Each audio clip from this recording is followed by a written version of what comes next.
Hello and welcome back everyone. तो आज के इस वीडियो में हम लोग स्टार्ट करने वाले हैं एंगुलर 14 का एक नया प्लेलिस्ट। और इस प्लेलिस्ट में हम लोग सीखने वाले हैं एंगुलर ट्यूटोरियल फॉर बिगनर। और इसमें कम्प्लीटली बिगनर के सारे टॉपिक्स कवर करेंगे। जो कोई भी बिगनर हो एटलीस्ट पूरे एंगुलर के कोर्स को कंप्लीट करके एक मिनिमल जॉब पा सके। ठीक है, तो जो कॉन्सेप्ट बेसिकली इंटरव्यू में पूछे जाते हैं, जो कॉन्सेप्ट किसी भी कंपनी में रिक्वायरमेंट होती है, उन सारे टॉपिक को एक मैंने एक्सेल शीट बना कर रखा है, उसमें कवर किया हूँ। तो इस एक्सेल शीट के बिहाफ पे ही हम अपने टॉपिक को कवर करेंगे। सबसे पहले जैसा कि आप जानते हैं एंगुलर 14 रिलीज हो चुका है।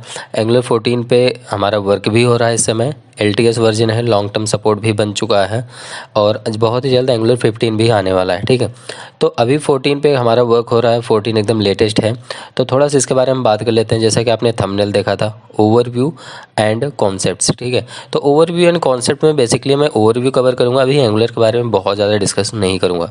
आज के वीडियो में ये डिस्कस करूँगा कि मैं क्या क्या बताने वाला हूँ अपने इस पूरे वीडियो में। जितना ये प्लेलिस्ट में वीडियो बनेगा, लगभग 30-40 वीडियो का प्लेलिस्ट पूरा बनेगा। और इस 30-40 वीडियो में एक दो वीडियो होगा पूरा कम्प्लीटली लास्ट में प्रोजेक्ट का होगा। उससे पहले उस प्रोजेक्ट में क्या, कोई भी एक प्रोजेक्ट बनाने के लिए क्या क्या चीज़ ज़रूरत होती है, वो सारी चीज़ मैंने लिख रखा है अपने एक्सेल के सीट में। तो सबसे पहले तो बता देता हूँ कि एंगुलर एक मॉडर्न वेब डेवलपमेंट प्लेटफॉर्म है, जहाँ पे आप मोबाइल के लिए, डेस्कटॉप के लिए एक कोई भी एप्लीकेशन बना सकते हैं। ठीक है, वेब एप्लीकेशन बना सकते हैं, मोबाइल एप्लीकेशन बना सकते हैं, दोनों बना सकते हैं। मोबाइल के लिए आपको हैबिट एप्लीकेशन यूज़ करना पड़ेगा और डेस्कटॉप के लिए तो नॉर्मल आप एंगुलर आनी चाहिए। ठीक है, चलिए सबसे पहले आते हैं अपने शीट पे और हम कवर करने वाले हैं ओवरव्यू। ठीक है, तो जैसा कि हमने एक एक्सेल शीट बना के रखा है, इसको आप तक शेयर कर दूंगा। डिस्क्रिप्शन पे आपको लिंक मिल जाएगा। बहुत सारे लोग बोलते हैं लिंक डाउनलोड नहीं हो रहा, डिस्क्रिप्शन सही नहीं है, डिस्क्रिप्शन में नहीं मिल रहा। तो आप डिस्क्रिप्शन में केयरफुली देखेंगे तो लिंक मैं लगभग सारे वीडियो में ही डाल रखता हूँ। ठीक है, और इसको भी मैं पुट कर दूंगा, तो आप यहाँ से ये शीट पूरी डाउनलोड कर सकते हैं। बेसिकली यहाँ पे लिखा है Angular 14 tutorial for beginners Testy Codiz. ठीक है, अब यहाँ पे एक सेक्शन ए है, एक बी है। ए सेक्शन पे एंगुलर ट्यूटोरियल फॉर बिगनर्स पूरे पे लिखा है, और बी सेक्शन पे हमने कुछ पॉइंट्स लिख रखे हैं जो मैं कवर करने वाला हूँ अपने ऑल ओवर वीडियोज़ में। हो सकता है कोई पॉइंट का वीडियो लंबा बन सकता है। तो आप देख सकते हैं यहाँ पे सेकंड पॉइंट से चला है और यहाँ पे लास्ट में 40 तक कंप्लीट किया, 41 तक। और इसमें लास्ट में 4 मैंने प्रोजेक्ट बनाऊंगा अलग अलग तरीके का। ठीक है, वो चारों प्रोजेक्ट एकदम अलग लेवल का होगा। तो चलिए सबसे पहले तो मैं ओवरव्यू की बात करता हूं। तो जैसा कि पहला वीडियो है, तो आप देख रहे हैं overview and concept of angular. ये हमारा पहला वीडियो बनके तैयार हो रहा है और ये अपलोड हो जाएगा। उसके बाद का सारा मैं पॉइंट बता देता हूं। और एक चीज़ और है, यहाँ पे कुछ पॉइंट मैंने कलरफुल किए हैं। वो कलरफुल क्यों किया हूँ ये भी मैं आपको लास्ट में बताता हूँ। ठीक है, सबसे पहले है यहाँ पे installation and project setup. Installation and project setup में कैसे इंस्टॉल करना है प्रोजेक्ट को, एंगुलर के प्रोजेक्ट को कैसे सेटअप करना है उसको, ये सारी चीज़ कवर करूँगा। फिर उसके बाद हम देखेंगे file and folder structure. File और फोल्डर के स्ट्रक्चर्स कैसे होते हैं, क्या वर्क करते हैं, वो सारी चीज़ें हम कवर करेंगे। अगेन उसके बाद हम टॉपिक कवर करने वाले हैं कि कोड को हम लिखेंगे कहाँ। बहुत सारे बिगनर्स होते हैं वो डायरेक्ट प्रोजेक्ट करना स्टार्ट कर देते हैं, तो कंफ्यूज हो जाते हैं कि हमें कोड लिखना कहाँ है, कैसे लिखना है, कैसे मैसेज प्रिंट कराना है। तो वो सारी चीज़ भी यहाँ पे हम कवर करने वाले हैं, वेयर वी राइट कोड। ठीक है, उसके बाद है how to create component manual and Angular CLI। Angular CLI के थ्रू कंपोनेंट कैसे बनता है, मैनुअल कैसे बनता है, ये भी हम कवर करेंगे। नेक्स्ट वीडियो बनेगा हमारा pass value from TypeScript to HTML। TypeScript पे अगर कोई वैल्यू हम पास करते हैं तो उसको HTML तक कैसे हम पास करें। ठीक है, टाइप स्क्रिप्ट पे कोई वैल्यू डाल देते हैं तो उसको HTML पे कैसे रेंडर कराएं, तो उसके लिए वीडियो बनेगा। Create component inside modules, modules के अंदर इनसाइड में कैसे कंपोनेंट क्रिएट करते हैं। कॉल फंक्शन कैसे होता है, इवेंट फंक्शन कैसे, क्लिक इवेंट कैसे वर्क करता है।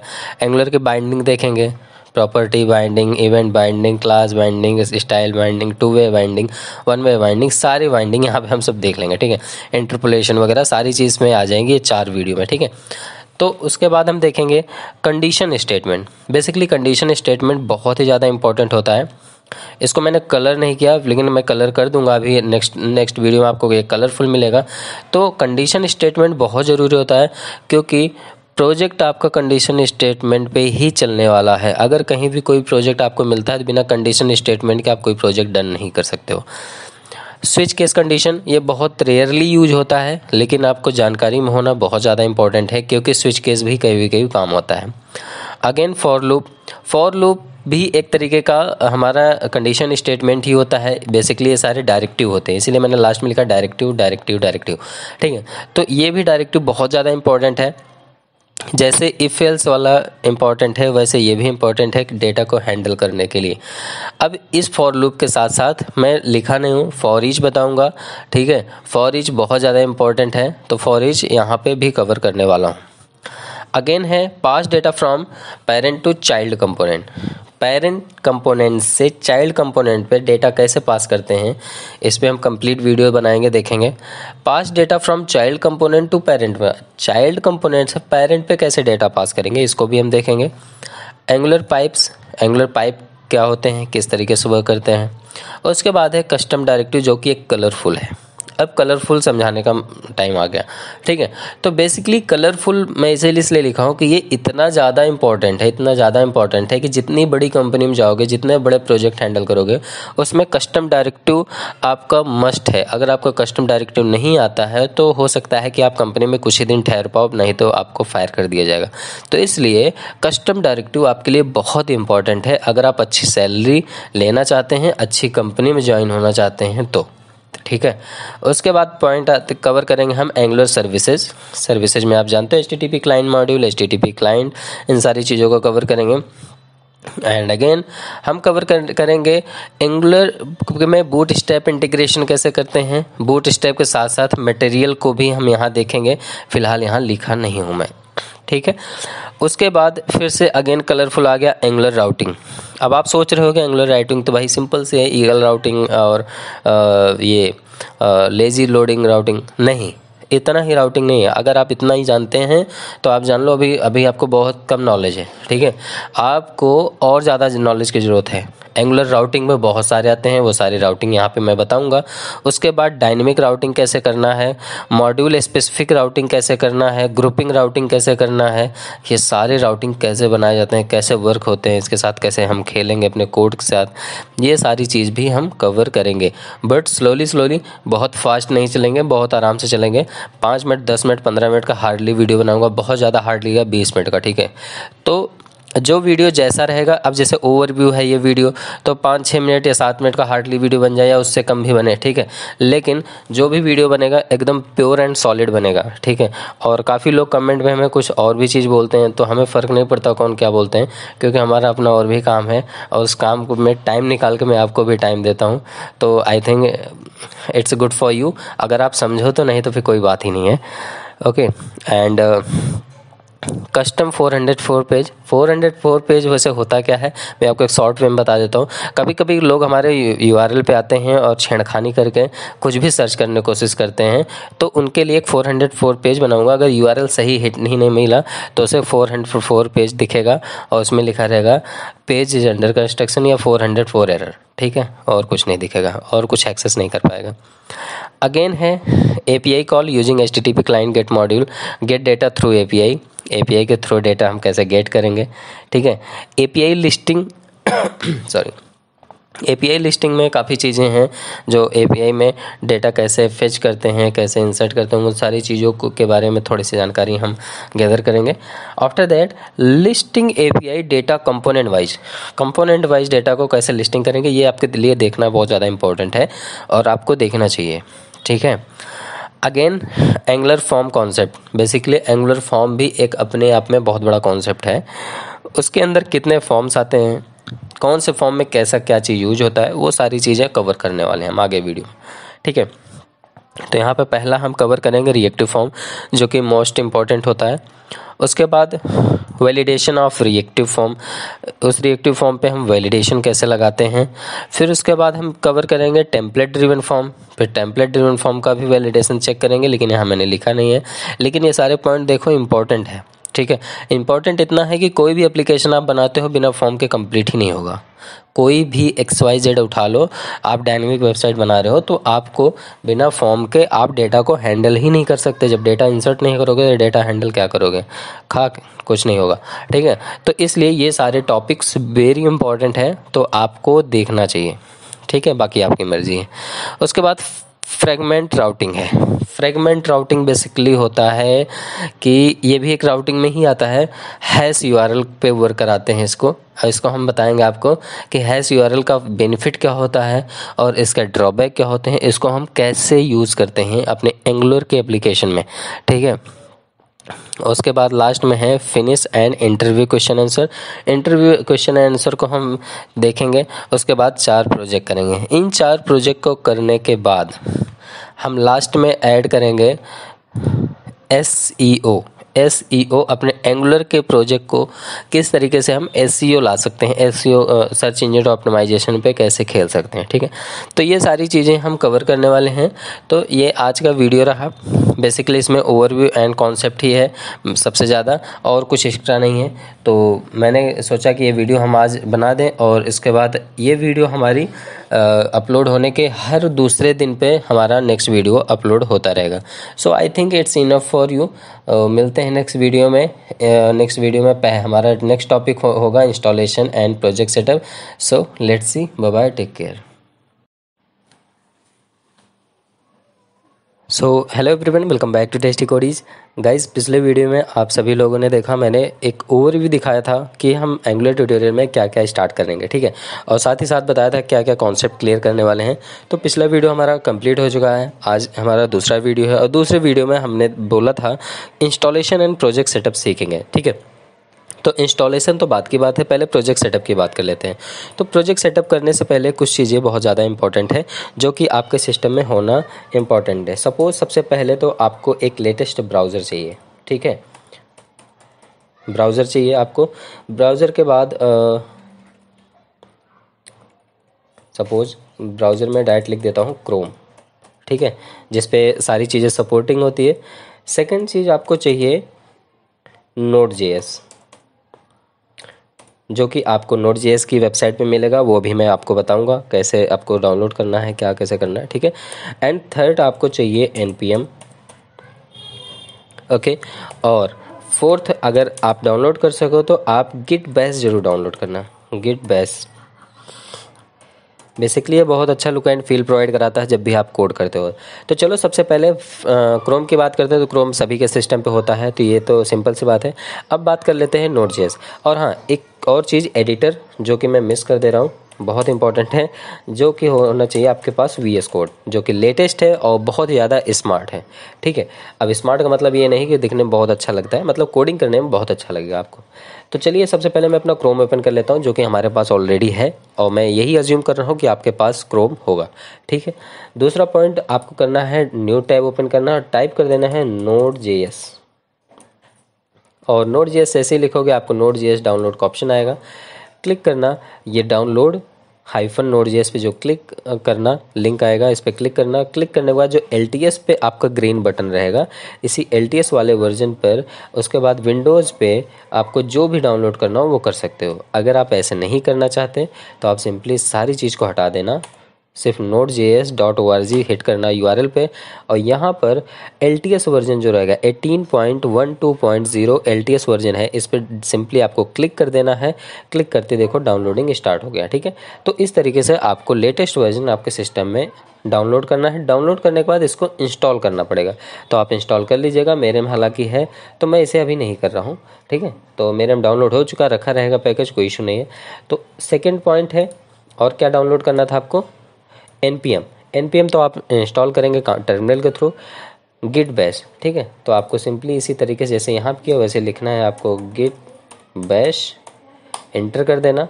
git bash की जो फर्स्ट साइट आएगी git-scm.com, इस पर क्लिक करना, और ये भी डाउनलोड का ऑप्शन आएगा। एक PC मॉनिटर बना रहेगा, मॉनिटर के अंदर डाउनलोड बटन रहेगा।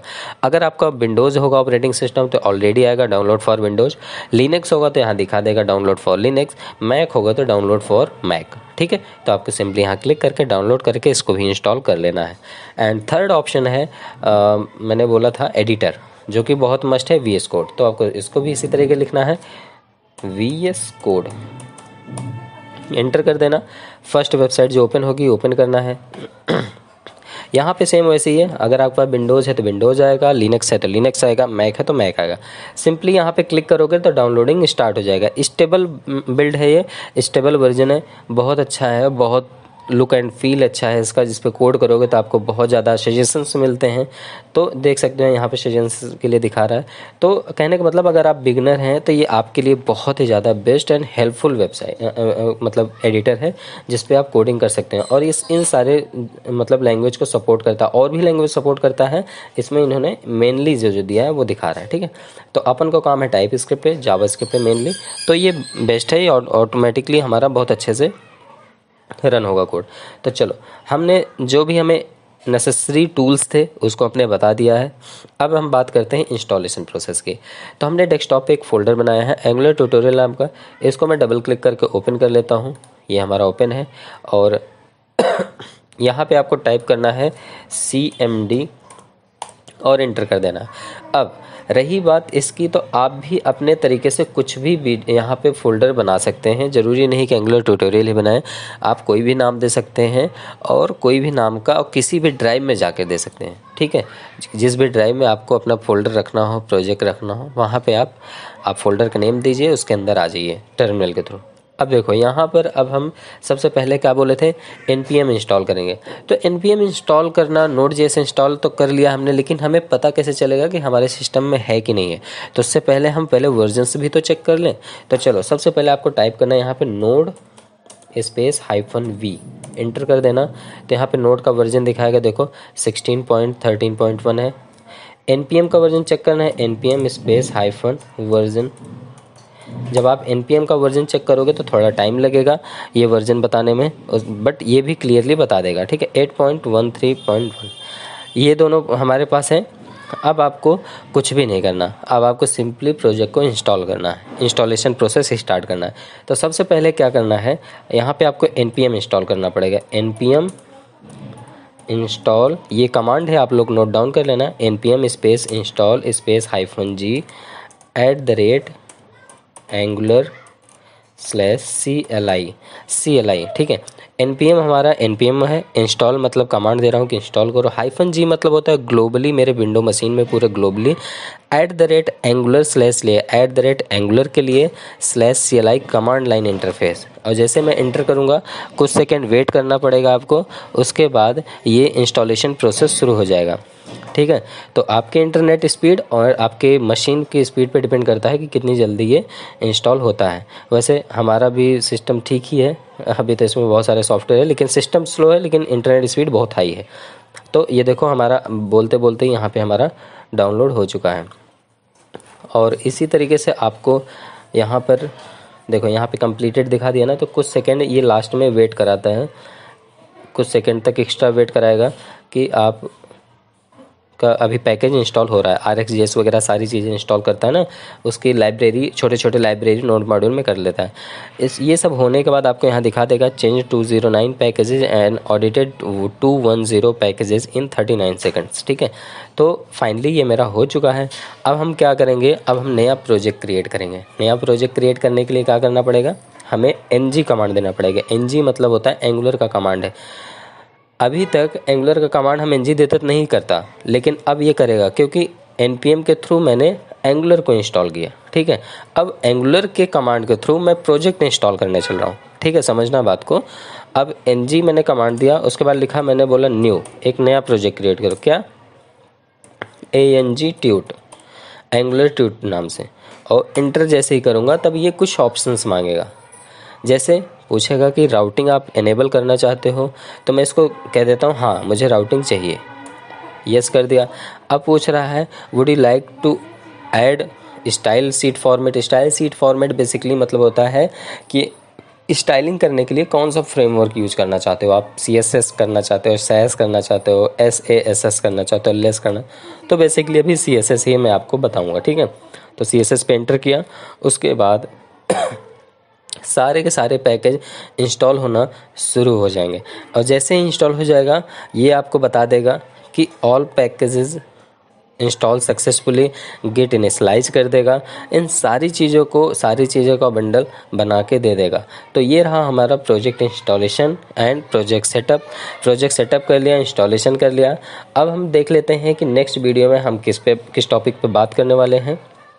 तो अपने शीट पे आते हैं। नेक्स्ट है file and folder structure. Next video में हम फाइल एंड फोल्डर स्ट्रक्चर पे बात करेंगे कि कौन सी फाइल क्या काम करती है। टेस्टिंग फाइल है, कोडिंग फाइल है, और स्टाइल शीट की फाइल है, इंडेक्स फाइल है। ये सारी फाइलें क्या काम करती हैं, उनमें बहुत सारी फाइल एंड फोल्डर्स आते हैं, तो उन सारे फाइल एंड फोल्डर को समझाना रहेगा। सो मिलते हैं नेक्स्ट वीडियो में, तब तक के लिए बाय बाय। कोई भी डाउट हो तो आप हमें कमेंट में मैसेज देकर ज़रूर पूछें। Hi everyone, welcome back to tasty codies. मेरा नाम है आशीष, और पिछले वीडियो में हम लोग ने देखा था किस तरीके से फाइल एंड फोल्डर को एक्सप्लेन किए, कौन सा फाइल कौन से फोल्डर पे क्या होता है। और आपको मैं सबसे पहले शीट दिखा देता हूँ। ये रहा हमारा तीसरा वीडियो का फाइल एंड फोल्डर स्ट्रक्चर का वीडियो का टाइटल। और आज के इस वीडियो में हम लोग देखेंगे वेयर वी राइट कोड। ठीक है, अपने एंगुलर के कोड को कहाँ लिखते हैं। प्रिंट फर्स्ट मैसेज क्या होता है, हेलो वर्ड सभी जानते हैं। तो आज इसी को एक्सप्लेन करेंगे, इसी को करके सीखेंगे। तो चलिए सबसे पहले अपने प्रोजेक्ट को विजुअल स्टूडियो कोड पे ओपन कर लीजिए, जैसा कि हमने ओपन करके रखा है। ये रहा हमारा फाइल एंड फोल्डर, जो कि पिछले वीडियो हमने डिस्कस किया था। अगर आपने नहीं देखा वीडियो को तो आपको आई बटन पे मिल जाएगा, आप वीडियो को सबसे पहले देख लीजिए। और हाँ, अगर आप बिगनर हैं तो आप एक एक वीडियो को फॉलो करते चलिए, जिससे कि आपका इंटरव्यू ईजिली क्रैक हो जाए और ईजिली आप जॉब पा जाएँ। ठीक है, हमेशा कोई भी अगर वीडियो देखता है तो इसी पर्पज़ से देखता है कि मैं अच्छे स्किल सीखूं और अच्छे से अच्छी जॉब पाऊं। ठीक है, तो आपके लिए ये बेस्ट अपॉर्चुनिटी है, बाकी जैसी आपकी मर्जी। तो चलिए, ये हमारा विजुअल स्टूडियो कोड रहा और इसको हमने रन भी करा रखा है। अब इसको हम क्या करेंगे, आउटपुट इसका दिखाते हैं। आउटपुट के लिए हम यहाँ टाइप करते हैं लोकल होस्ट 4200। बेसिकली ये एंगुलर का प्री डिफाइंड पोर्ट है, जो कि एंगुलर रन होता है। आपका जब एंगुलर इंस्टॉल हो जाएगा तो कुछ इस तरीके से दिखेगा। ठीक है, तो ये सारे मैसेज अभी सब मैं हटा दूंगा, क्योंकि आज मुझे आपको बताना है कहाँ पे कोड लिखा जाता है, कैसे कोड लिखा जाता है, और सबसे पहला मैसेज प्रिंट करा के दिखाऊंगा। तो सबसे पहले क्या करूँगा तो आप प्रोजेक्ट में चले आना। बाय डिफ़ॉल्ट आपको एंगुलर का प्रोजेक्ट कुछ ऐसा दिखेगा। ये रहेगा फाइल्स एंड फोल्डर। आपको जाना है एसआरसी फोल्डर के अंदर। ठीक है, एसआरसी पे मैं क्लिक करता हूँ। आपको और उसके अंदर कुछ सब फोल्डर्स मिलेंगे, जैसे ऐप, एसेट्स, इन्वायरमेंट। तो आपको जाना है ऐप फोल्डर के अंदर। ऐप फोल्डर के अंदर मैं आ गया। अब यहाँ पे कुछ फाइलें दिख रही हैं हमको। तो सबसे पहले आप लोग HTML और CSS से फैमिलियर हो गए। आई एम श्योर कि आप लोग को HTML और CSS पता होगा पहले से।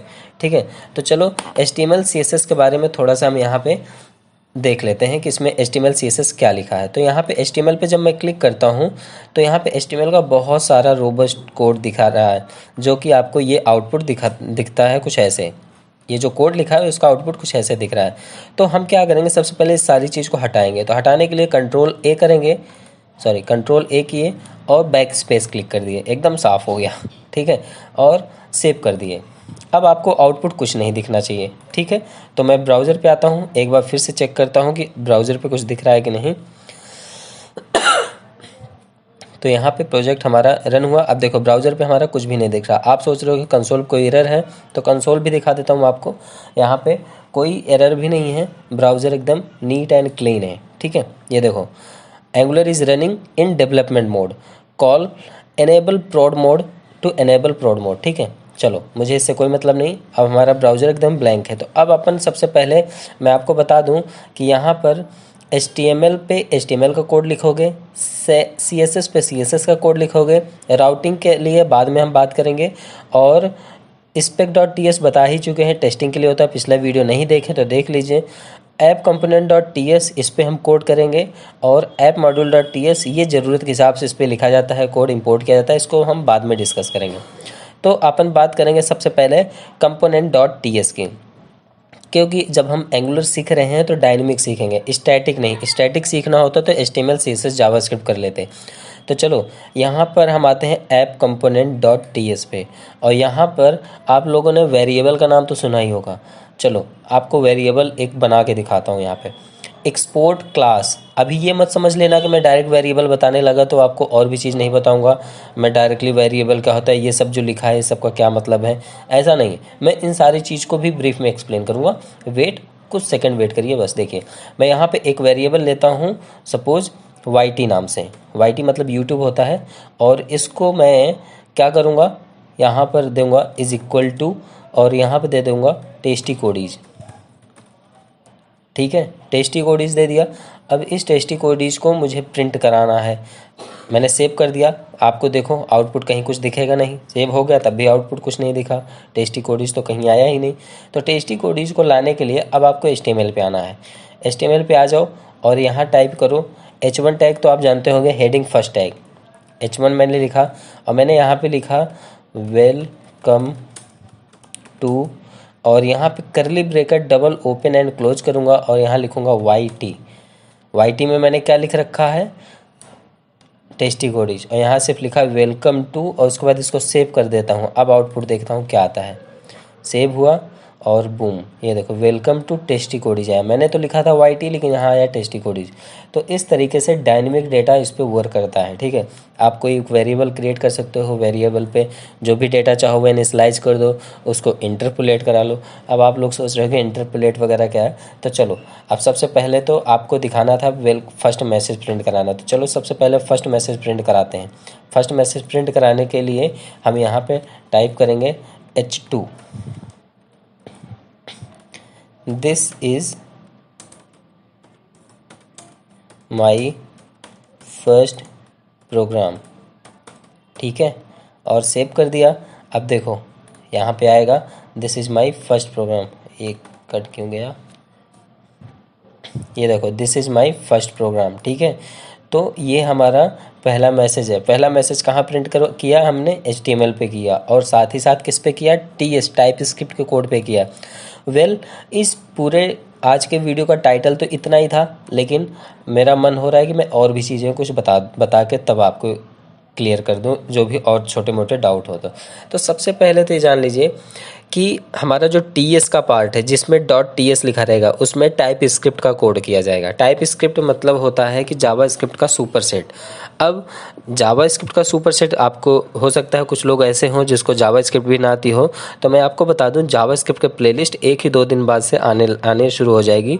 उसमें वीडियो पढ़ना शुरू हो जाएगा। प्लेलिस्ट ऑलरेडी बन चुके हैं, बस वीडियो भी बन के तैयार हो रहा है, और जैसे ही वीडियो बन जाएगा वीडियो आप तक पहुंचने लगेगी। इसलिए इम्पॉर्टेंट ये है कि अगर चैनल पे नए हो तो सब्सक्राइब कर लो, आपके लिए ज़्यादा बेनिफिशियल रहेगा।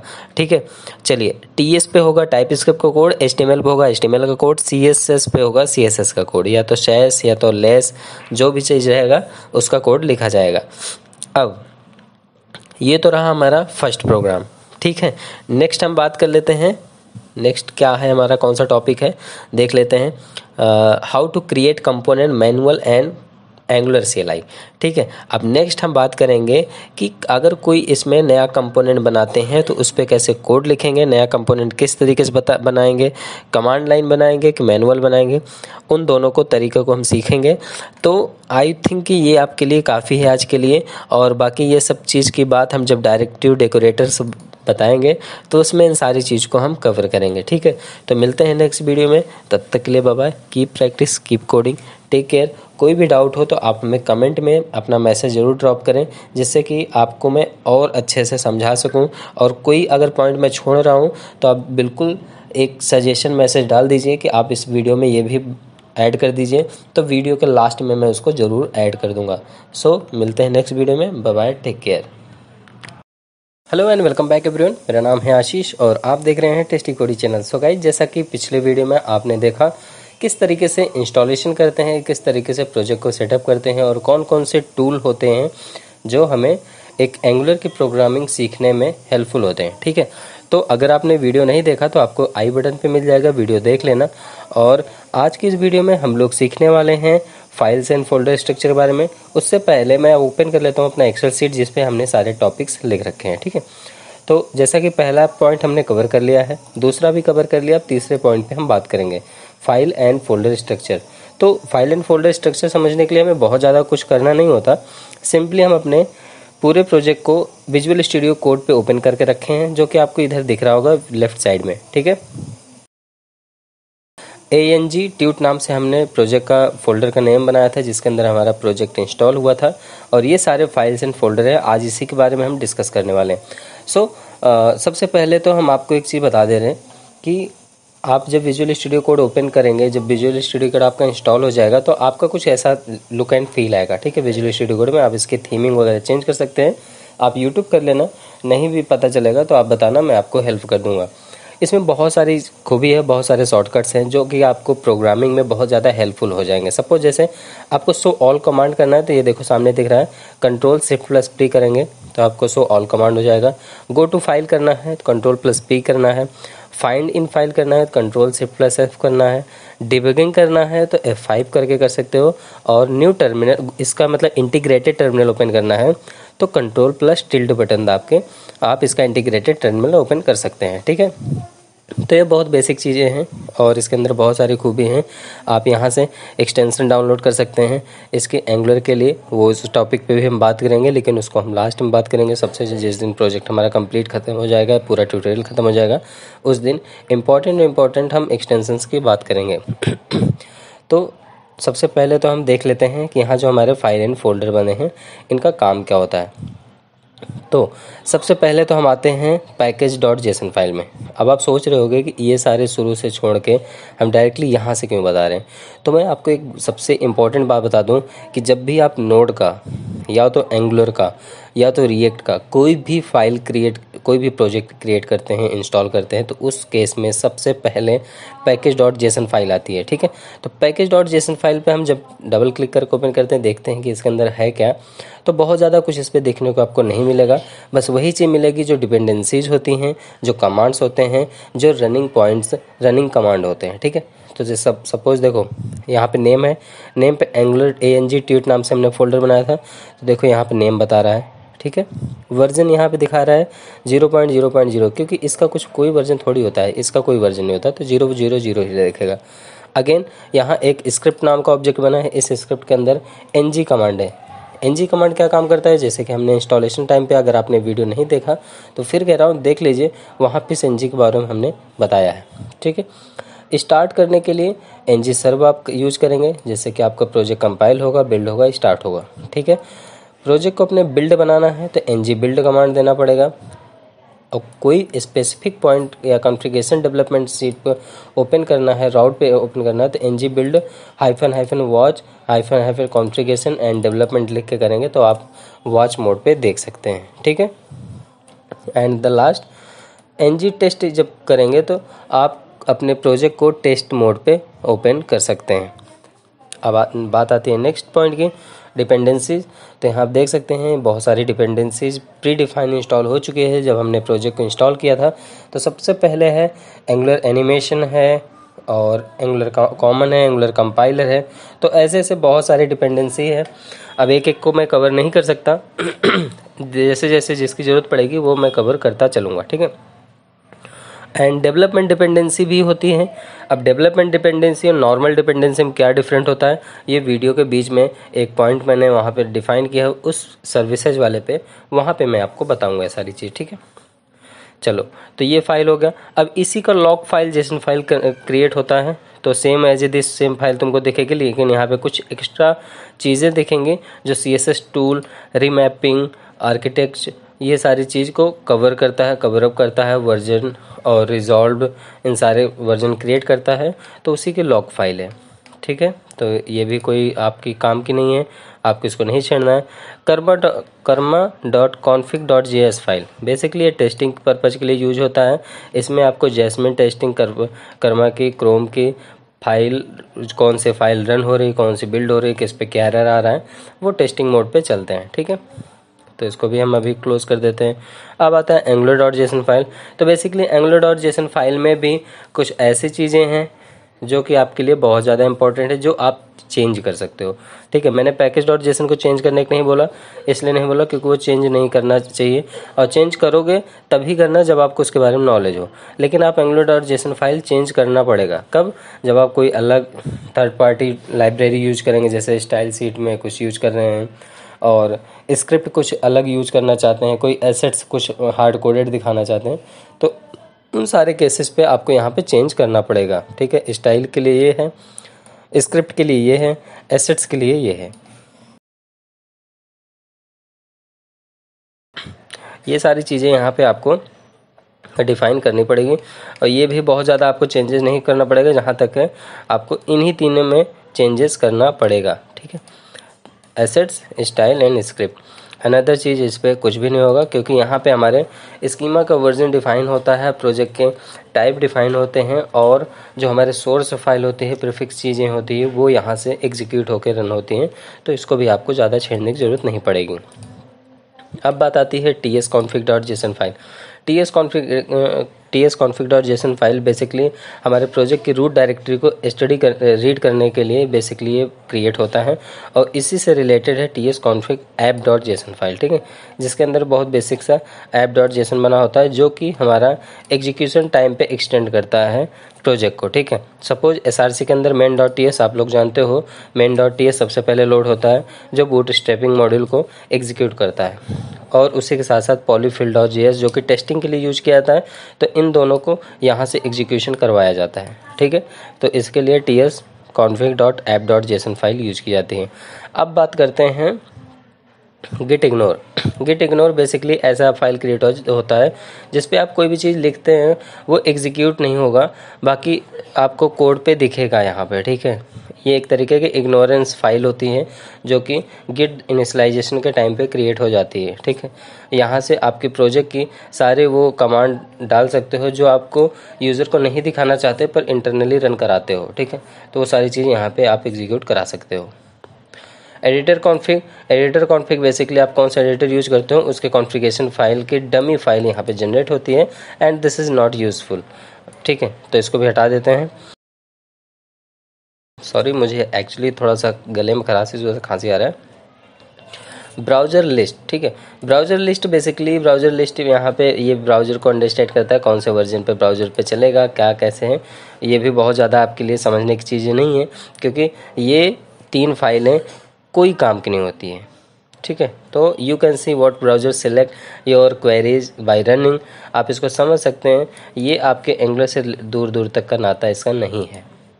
चलो, अब बात आती है थोड़ा अपने working directory and working folders के बारे में। तो सारा का सारा चेंजेस हमें करना पड़ेगा SRC के अंदर। SRC के अंदर आप चेंज कर सकते हो, वर्क करा सकते हो अपने बिहाफ पे। नोड मॉड्यूल, आप सोचोगे नोड मॉड्यूल क्या है? नोड मॉड्यूल वो सारी डिपेंडेंसी लाइब्रेरीज हैं जो कि आप npm इंस्टॉल करते हो तो आपका नोड मॉड्यूल डाउनलोड होता है। जो प्री डिफाइंड हमारे यहाँ पर पैकेजेस होते हैं वो सारे नोड मॉड्यूल के अंदर आते हैं। ठीक है, तो चलिए सबसे पहले अब बात करते हैं SRC के अंदर सबसे पहला फोल्डर है ऐप फोल्डर। तो मैं आपको बता दूं, ऐप फोल्डर ही ऐसा डायरेक्टरी है जहां पे हमें वर्क करना है। इसी के अंदर जो भी कोडिंग करना है, नया फाइल क्रिएट करना है, नया फोल्डर क्रिएट करके इसी के अंदर वर्क करना है, तो वो सारी चीज़ें हम करेंगे ऐप फोल्डर के अंदर।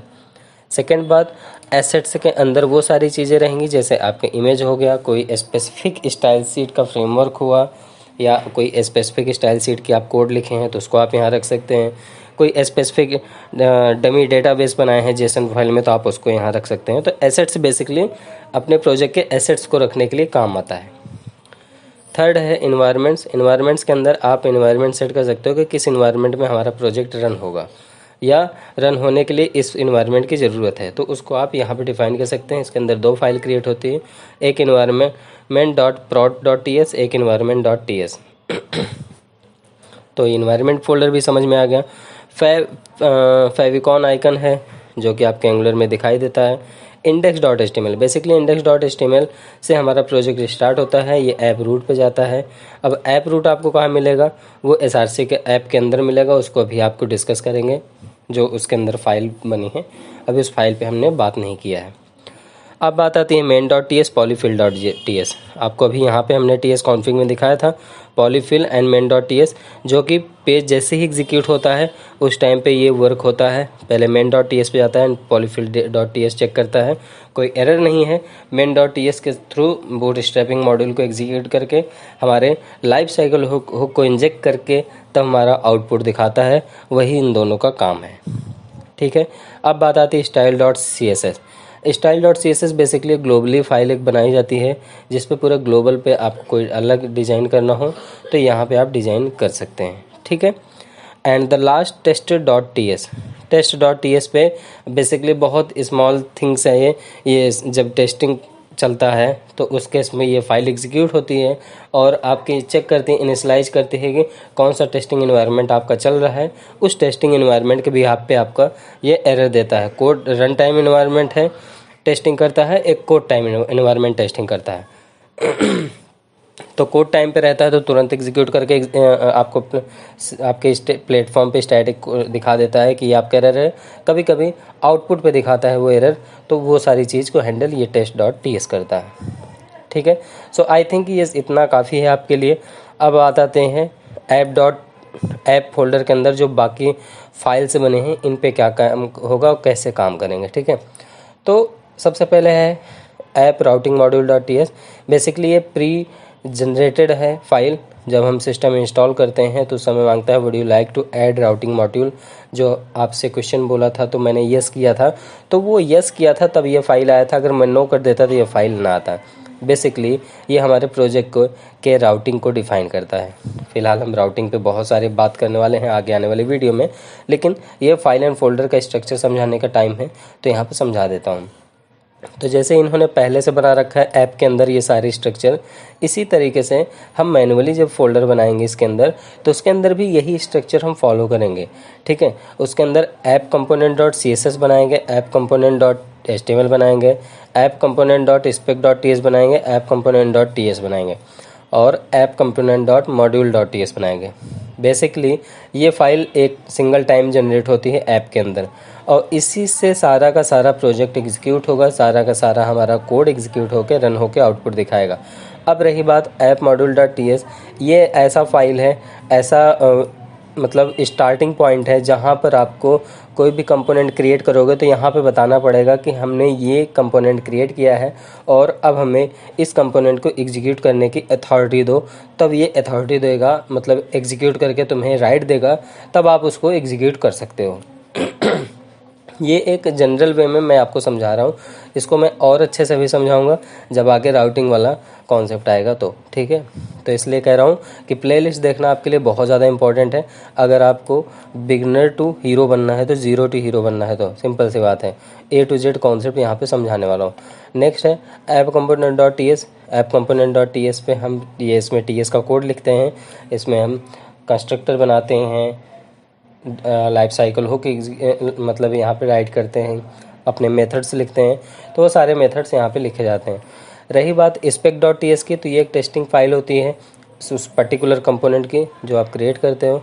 तो दिस इज़ अननेसेसरी, बट आप इसको बनाते, अगर आप CLI के थ्रू बनाते हैं तो आप इसको ला सकते हो, CLI के थ्रू आप इसको हटा भी सकते हो, मैनुअली भी इसको बना सकते हो और मैनुअली भी इसको हटा सकते हो, ठीक है। तो ये कोई काम का नहीं, इस पर आपको कोड नहीं करना है। तो अभी आप बिगिनर हो तो आप इसके बारे में सोचो मत। अब बात आती है app component dot H T M L. तो जो चीज़ आप टी एस फाइल में लिखते हो वो हमारा H T M L execute करता है, ठीक है। Execute H T M L करेगा तो एच टी एम एल पे हम उस चीज़ को डायनेमिकली यहाँ पे कॉल कर सकते हैं। सपोज जैसे यहाँ पे बहुत सारी चीज़ें ऐसी होंगी जो लिखा होगा, लेकिन यहाँ इन्होंने स्टैटिक लिख रखा है अभी, इसको अभी मैं रन करके भी नहीं दिखाऊंगा क्योंकि ये हमारा फाइल एंड फोल्डर का स्ट्रक्चर का वीडियो है। नेक्स्ट वीडियो में इसके बारे में हम डिस्कस करेंगे।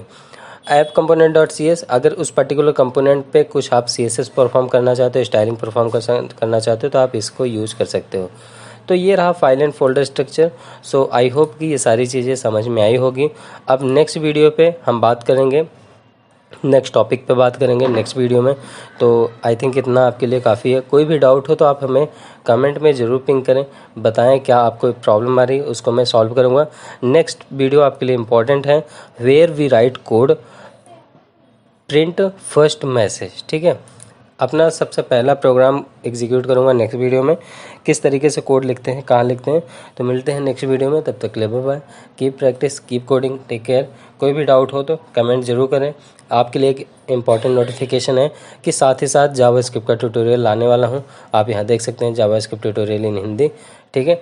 तो प्लेलिस्ट बन चुकी है, वीडियो पे अपलोड होना शुरू हो जाएगा। तब तक के लिए bye bye, take care, keep practice, keep coding.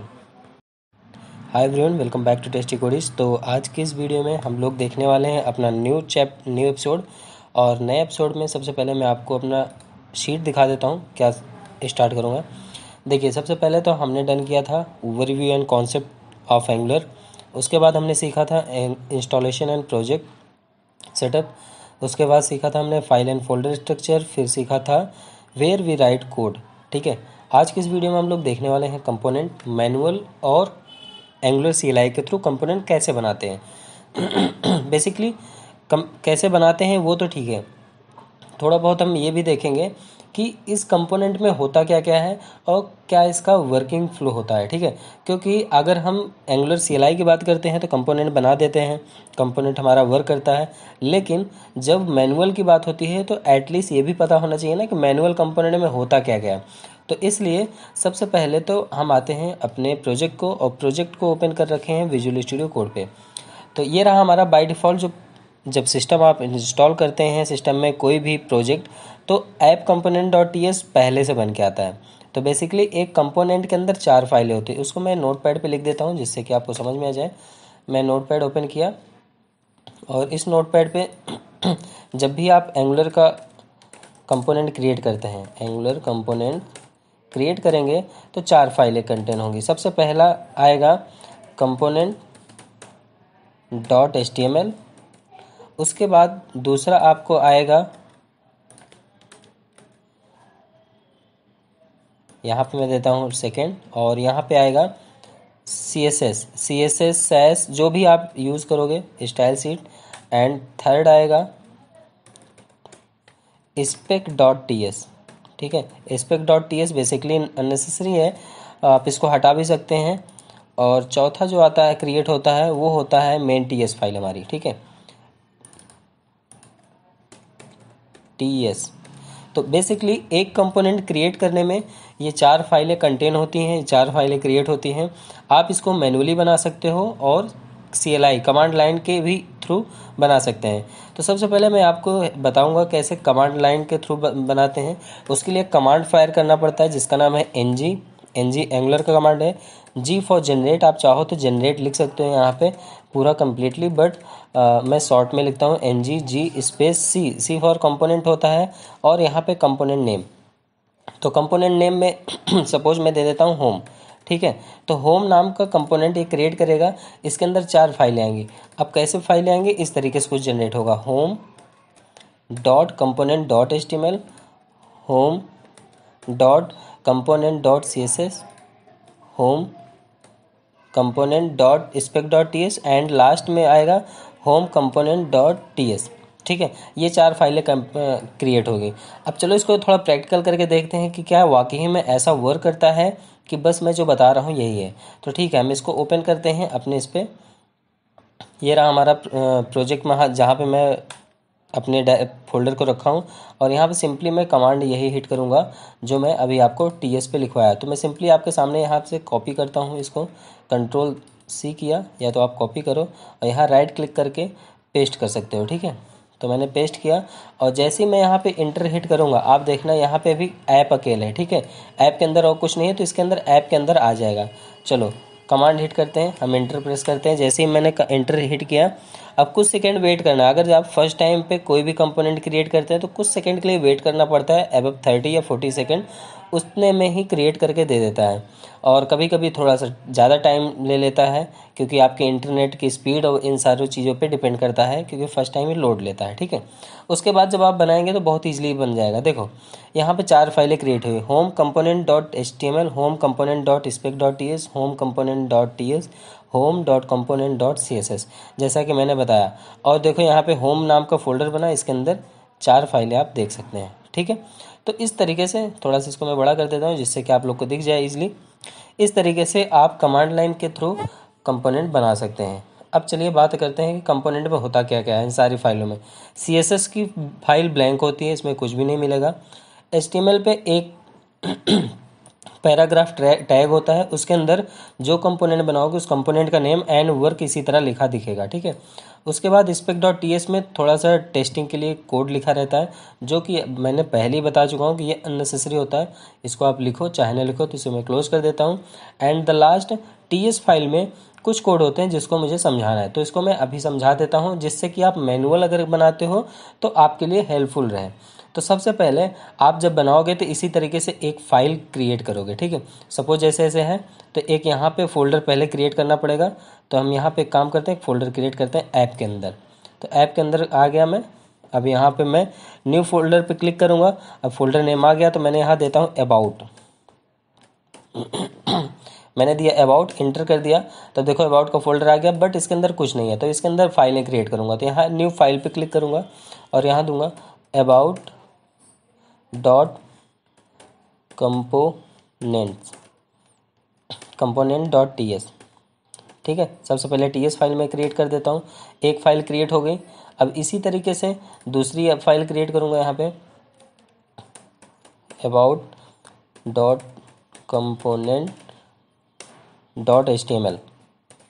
और मैंने एक चीज़ और बोला था कि spec डॉट TS आप बनाओ चाहे ना बनाओ, तो उसी तरीके से एक CSS की फाइल भी क्रिएट कर लेता हूँ about dot component dot CSS। तो ये 3 फाइलें हमारी क्रिएट हो गई। तो एक पहला तरीका आपने सीखा CLI के थ्रू कंपोनेंट क्रिएट करना। दूसरा तरीका आपने सीखा कि किस तरीके से मैनुअली क्रिएट करते हैं। बट मैनुअली क्रिएट करने के बाद आपको उसके लिए कोड लिखना पड़ता है। कोड कैसे लिखोगे? देखो, जैसे HTML के होम कंपोनेंट डॉट TS में ये कोड लिखा है, मैं इसको पूरा कॉपी कर लेता हूँ एक बार, ठीक है।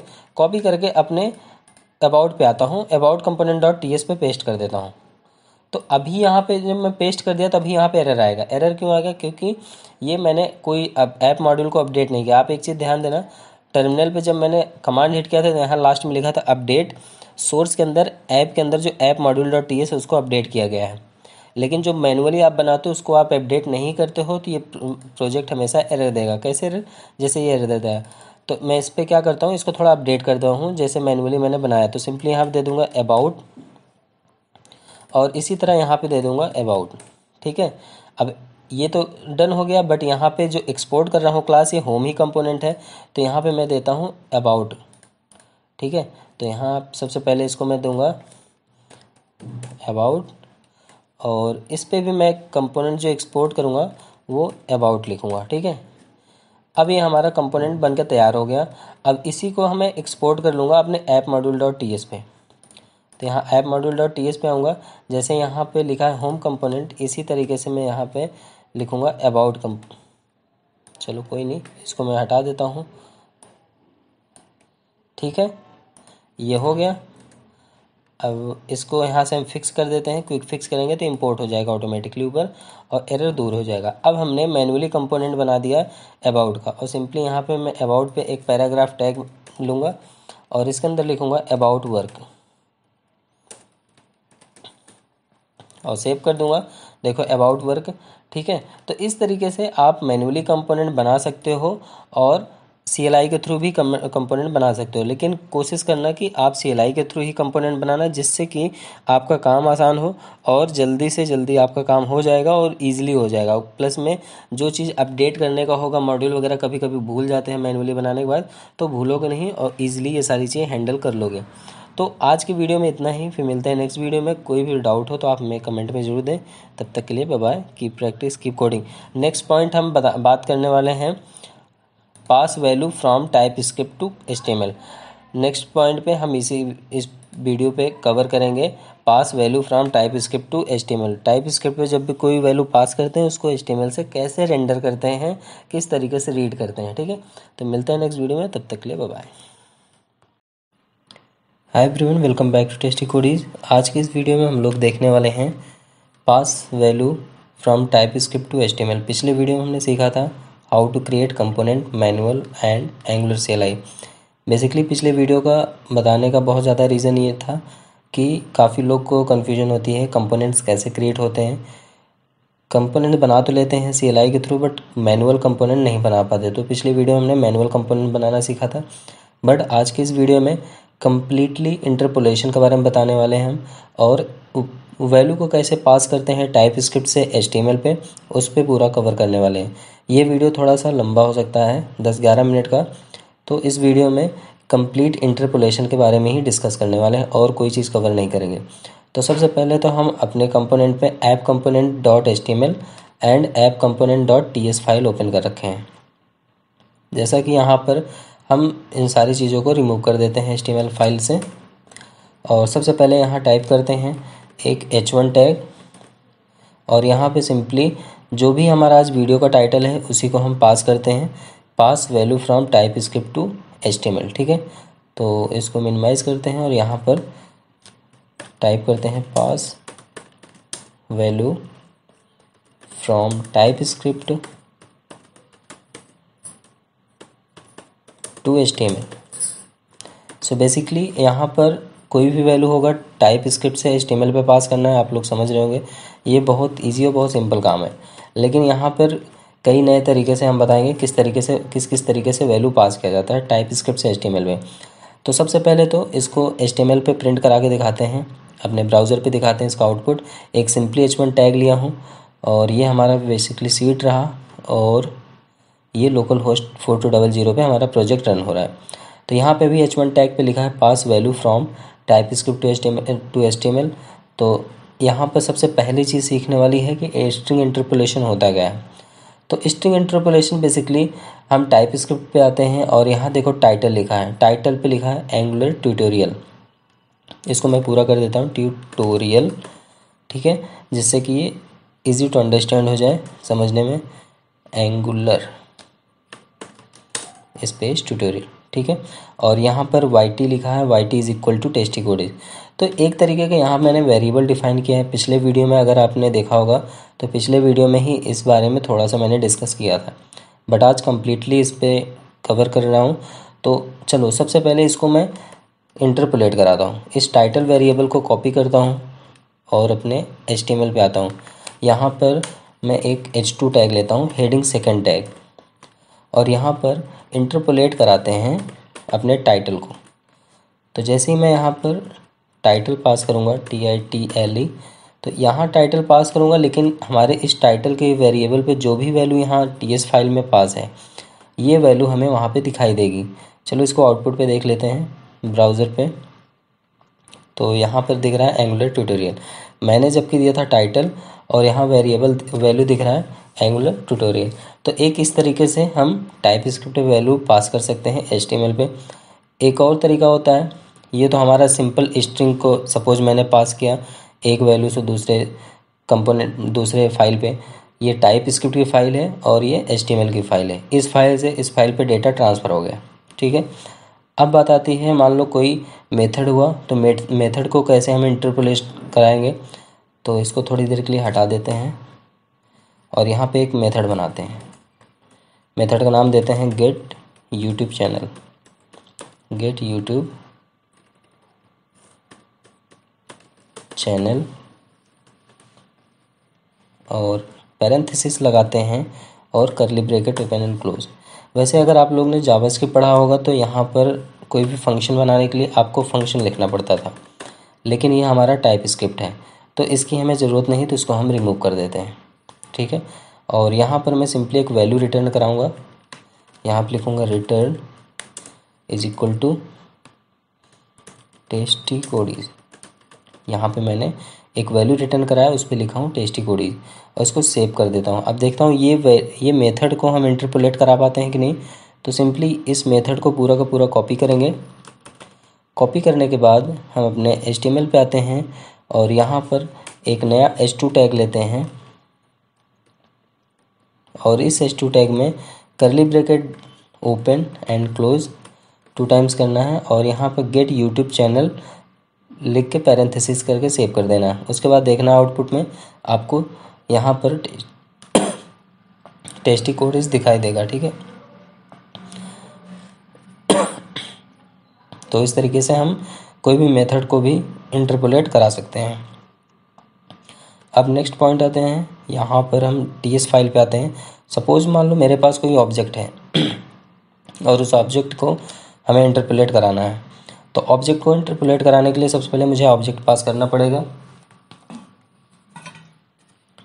तो यहाँ पर हम एक ऑब्जेक्ट क्रिएट कर लेते हैं।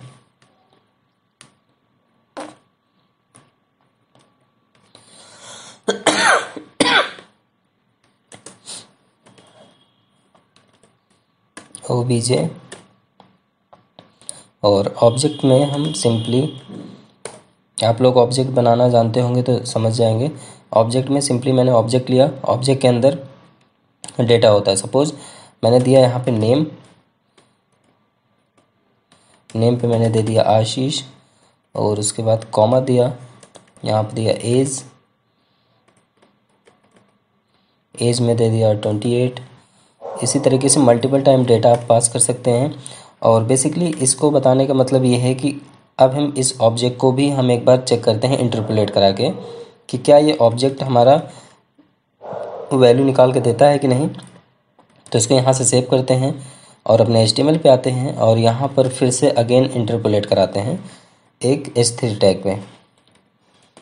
S3 टैग पे सिंपली करली ब्रैकेट ओपन एंड क्लोज और यहाँ पे OBJ पास कर दिए। यहाँ पे हमारा डेटा नहीं दिखेगा, यहाँ पे ओनली ऑब्जेक्ट आउटपुट आना चाहिए। और ये देखो यहाँ पर ऑब्जेक्ट आउटपुट आ रहा है। बेसिकली ऑब्जेक्ट आप डायरेक्टली नहीं देख सकते, ऑब्जेक्ट की वैल्यू देखना हो तो उसकी की को पास करना पड़ता है। तो सपोज इसका की है नेम, तो मैंने यहाँ पे नेम दे दिया। इससे पहले मैं दे देता हूँ नेम और उसके बाद यहाँ पर मैं देता हूँ as, again curly bracket open and close और यहाँ पास करूँगा obj.age। अब ये हमारा प्रॉपरली एक स्टैंडर्ड वे में डेटा दिखा देगा। तो सेव करके आउटपुट देखते हैं इसका। देखो यहाँ पे नेम दिखा रहा है आशीष, एज दिखा रहा है 28। तो इस तरीके से हम एक स्ट्रिंग पास करके दिखाएं और स्ट्रिंग के बाद एक मेथड में कैसे डेटा हम पास करते हैं, मेथड के बाद एक कोई भी ऑब्जेक्ट कैसे डेटा को रिटर्न करता है, उसके थ्रू भी हम स्ट्रिंग इंटरपोलेशन करके दिखा दिए हैं। अब इसी तरीके से नेक्स्ट एक पॉइंट और देख लेते हैं कि अगर कोई भी कैलकुलेशन करना हो तो वो भी एकदम इजी है। सपोज़ यहाँ पर आते हैं और कोई एक वैल्यू दे देते हैं, डायरेक्टली H4 लेते हैं, H3 ही लेते हैं। H3 के अंदर करली ब्रैकेट ओपन एंड क्लोज और यहाँ देते हैं 50 + 50।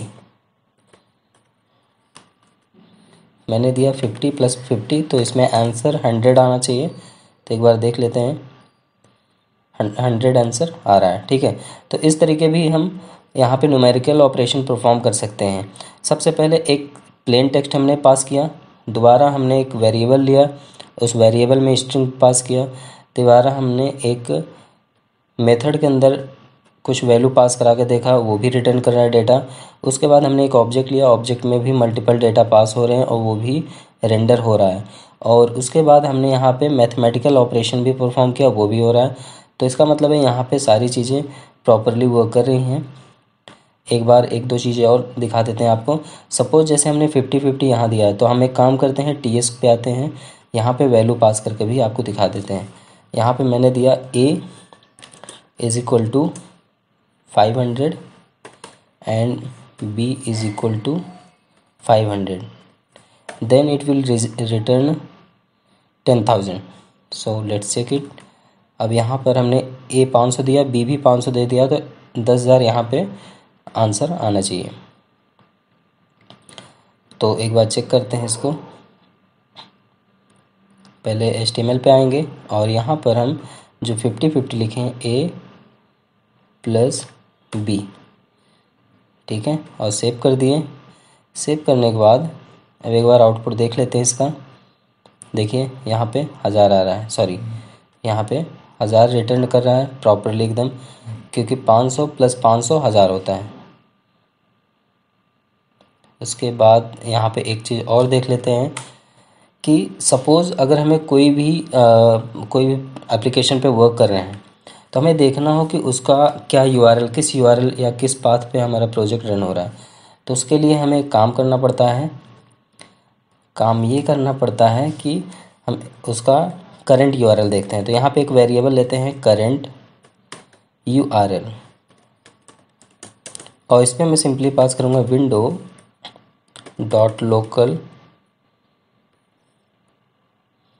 window.location.href।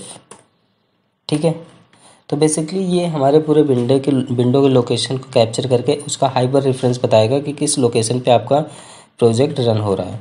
तो इसको भी हम इंटरपोलेट करा ही लेते हैं। तो यहाँ पे हम प्रेस करते हैं H2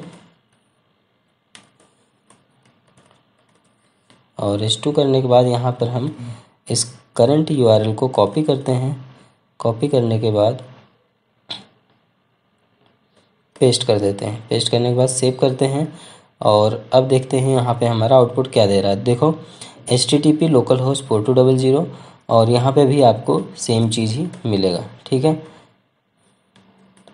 तो आप लोग यहाँ से इससे समझ सकते हैं कि कोई भी वैल्यू टाइप स्क्रिप्ट में पास करके उसको HTML तक भेज सकते हो और इजी टू अंडरस्टैंड है इसको समझना, और किस तरीके से डेटा को एक जगह से दूसरी जगह पे हम ट्रांसफ़र कर रहे हैं एकदम ईजिली।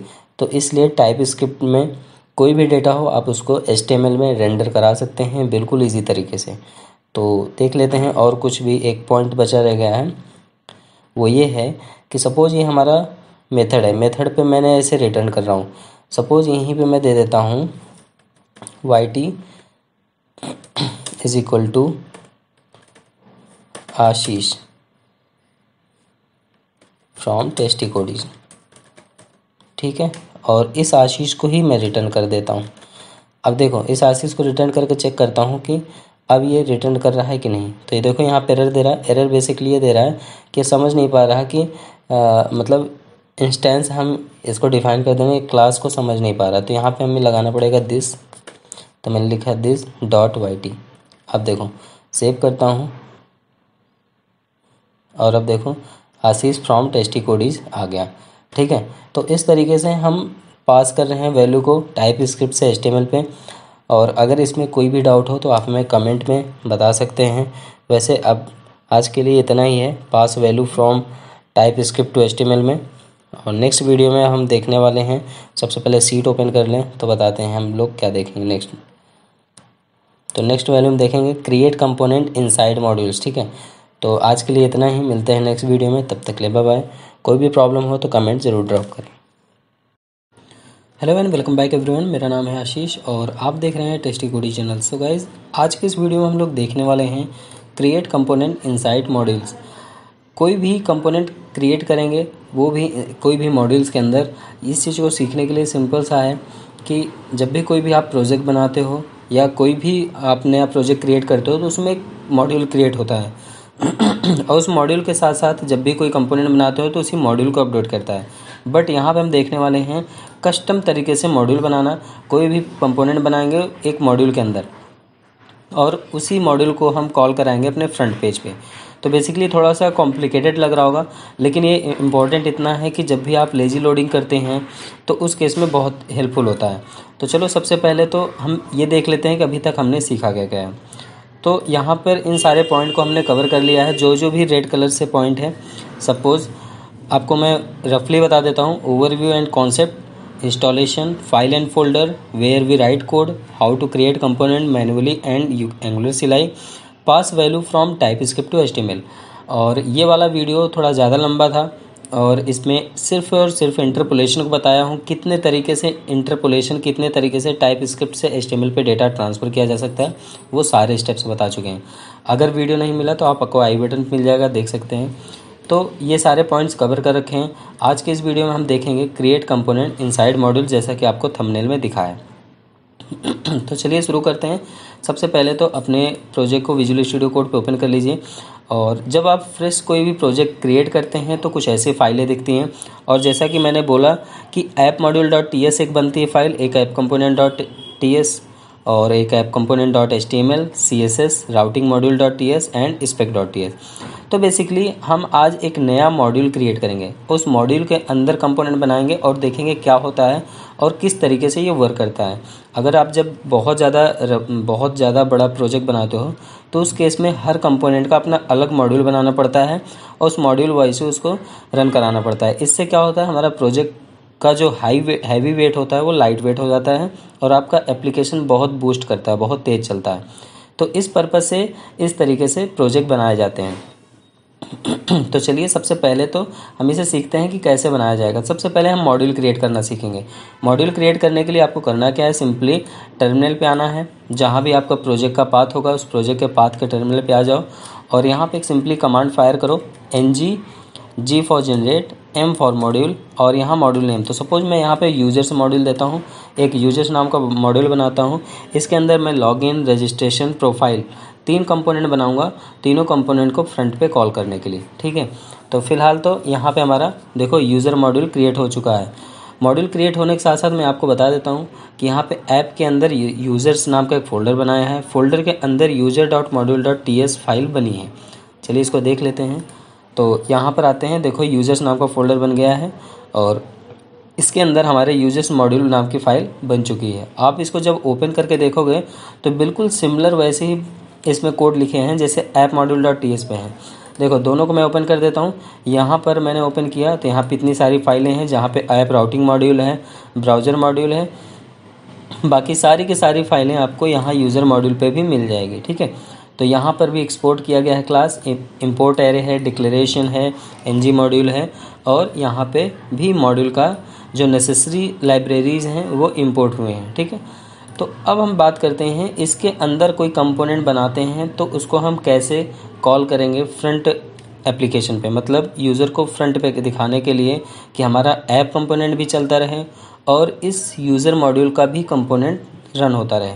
तो उस केस के लिए करना क्या है, आपको सिंपली एक और कंपोनेंट हम बना के दिखाते हैं आपको। यहाँ पे टाइप करेंगे ng, G for generate, C for component और यहाँ पे जो भी कंपोनेंट बनाएंगे हम इस यूजर्स नाम के फ़ोल्डर के अंदर बनाएंगे। तो user/login जैसे ये कमांड हिट करेंगे, अब क्या करेगा, यूजर्स नाम का जो फोल्डर है उसके अंदर एक लॉगिन नाम का कंपोनेंट बनाएगा जिसके अंदर 4 फाइलें क्रिएट होगी।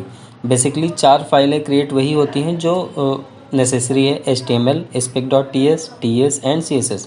तो देखो ये चारों फाइल क्रिएट तो हो चुकी, साथ ही साथ देखो यहाँ पर user.module.ts को अपडेट कर दिया है इसने। चलो एक कंपोनेंट और बना देते हैं इसी में, रजिस्टर नाम का। तो मैं यहाँ पे देता हूँ रजिस्टर, एंटर कर दिया। तो रजिस्टर को भी बना के user.module.ts पे ही अपडेट करेगा, ना कि ऐप module.ts पे अपडेट करेगा, क्योंकि जब भी नया प्रोजेक्ट बनाते हैं तो उसमें ऐप module.ts को कंपोनेंट में अपडेट करता है और यहाँ पर यूज़र मॉड्यूल को अपडेट कर रहा है। अगेन यहाँ पे एक और कंपोनेंट बनाते हैं प्रोफाइल नाम का। तो हम यहाँ पे प्रोफाइल लिखकर एंटर करेंगे। तो हमने बेसिकली 3 कंपोनेंट बनाए हैं, कौन से, यूज़र मॉड्यूल के अंदर। जैसा कि आपने यहाँ पे थंबनेल में देखा है, क्रिएट कंपोनेंट इनसाइड मॉड्यूल्स। ठीक है, मॉड्यूल्स के इनसाइड में मैंने कंपोनेंट क्रिएट किए हैं। तो चलो अब इन तीनों कंपोनेंट को देख लेते हैं कि क्या बना है कि नहीं बना है। देखो यूज़र module.ts पे ये देखो यहाँ पर login component, register component, profile component, तीनों कंपोनेंट यहाँ पे आ चुके हैं। इसको थोड़ा सा मैं बड़ा कर देता हूँ, जूम कर देता हूँ जिससे कि ईजिली दिखे। ठीक है, और इसकी थोड़ी हायरार्की देखते हैं। देखो ऐप के अंदर यूजर्स है, यूजर्स के अंदर तीनों कंपोनेंट बनाए गए हैं, लॉगिन, प्रोफाइल एंड यूज़र, और इसका मॉड्यूल है यूज़र module.ts। इसी के अंदर तीनों कंपोनेंट आ चुके हैं। अब बात आती है कि इन तीनों कंपोनेंट बन तो चुके हैं पर इसको हमें एक्सपोर्ट करना है। तो एक्सपोर्ट करने के लिए आपको करना क्या होगा, सिंपल सा, यहाँ पे कॉमा ऐड करो और यहाँ पे एक क्लास एक्सपोर्ट कर लो, एक्सपोर्ट क्लास, जो कि आप लोग जानते होंगे अगर जावास्क्रिप्ट पढ़े हैं तो। यहाँ पर आते हैं और यहाँ पर हम इन तीनों कंपोनेंट को सिंपली कॉल कर लेंगे। कॉपी किए और यहाँ पेस्ट कर दिए। ठीक है, बस इतना करके सेव कर देना है। अब आपका यूज़र module.ts वर्क करने लगा। अब user.module.ts का काम ये हो गया कि अब इसके अंदर जो भी कंपोनेंट है, सिलेक्टर कहीं भी यूज़ करोगे तो इसको भी आप इस कंपोनेंट को भी यूज कर सकते हो। सपोज़ आपको दिखाते हैं करके। सबसे पहले यहाँ पर आते हैं और इसके HTML पे थोड़ा चेंजेस करते हैं। यहाँ पे लिखेंगे दिस इज़ लॉगिन कंपोनेंट। ठीक है, यहाँ पे लिखते हैं this is login component and इसी तरीके से हम रजिस्टर को भी कर लेते हैं, प्रोफाइल, रजिस्टर सभी को कर लेते हैं। तो यहाँ पे लिखेंगे simply this is profile components, और यहाँ पे जो पैराग्राफ टैग है बेसिकली इसको हम रिप्लेस कर देते हैं। पैराग्राफ टैग को हम डायरेक्टली रिफ्रेश कर देते हैं H1 टैग से, H1 एंड H1। इसी तरीके से हम लॉगिन कंपोनेंट का भी पैराग्राफ टैग रिप्लेस कर देते हैं H1 टैग से। एंड फाइनली रजिस्टर एप्लीकेशन को भी हम इसी तरीके से कर लेते हैं।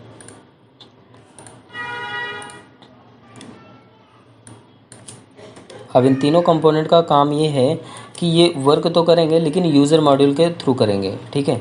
तो यहाँ पे सिंपली लिखना है हमें दिस इज़ रजिस्टर कंपोनेंट, ठीक है।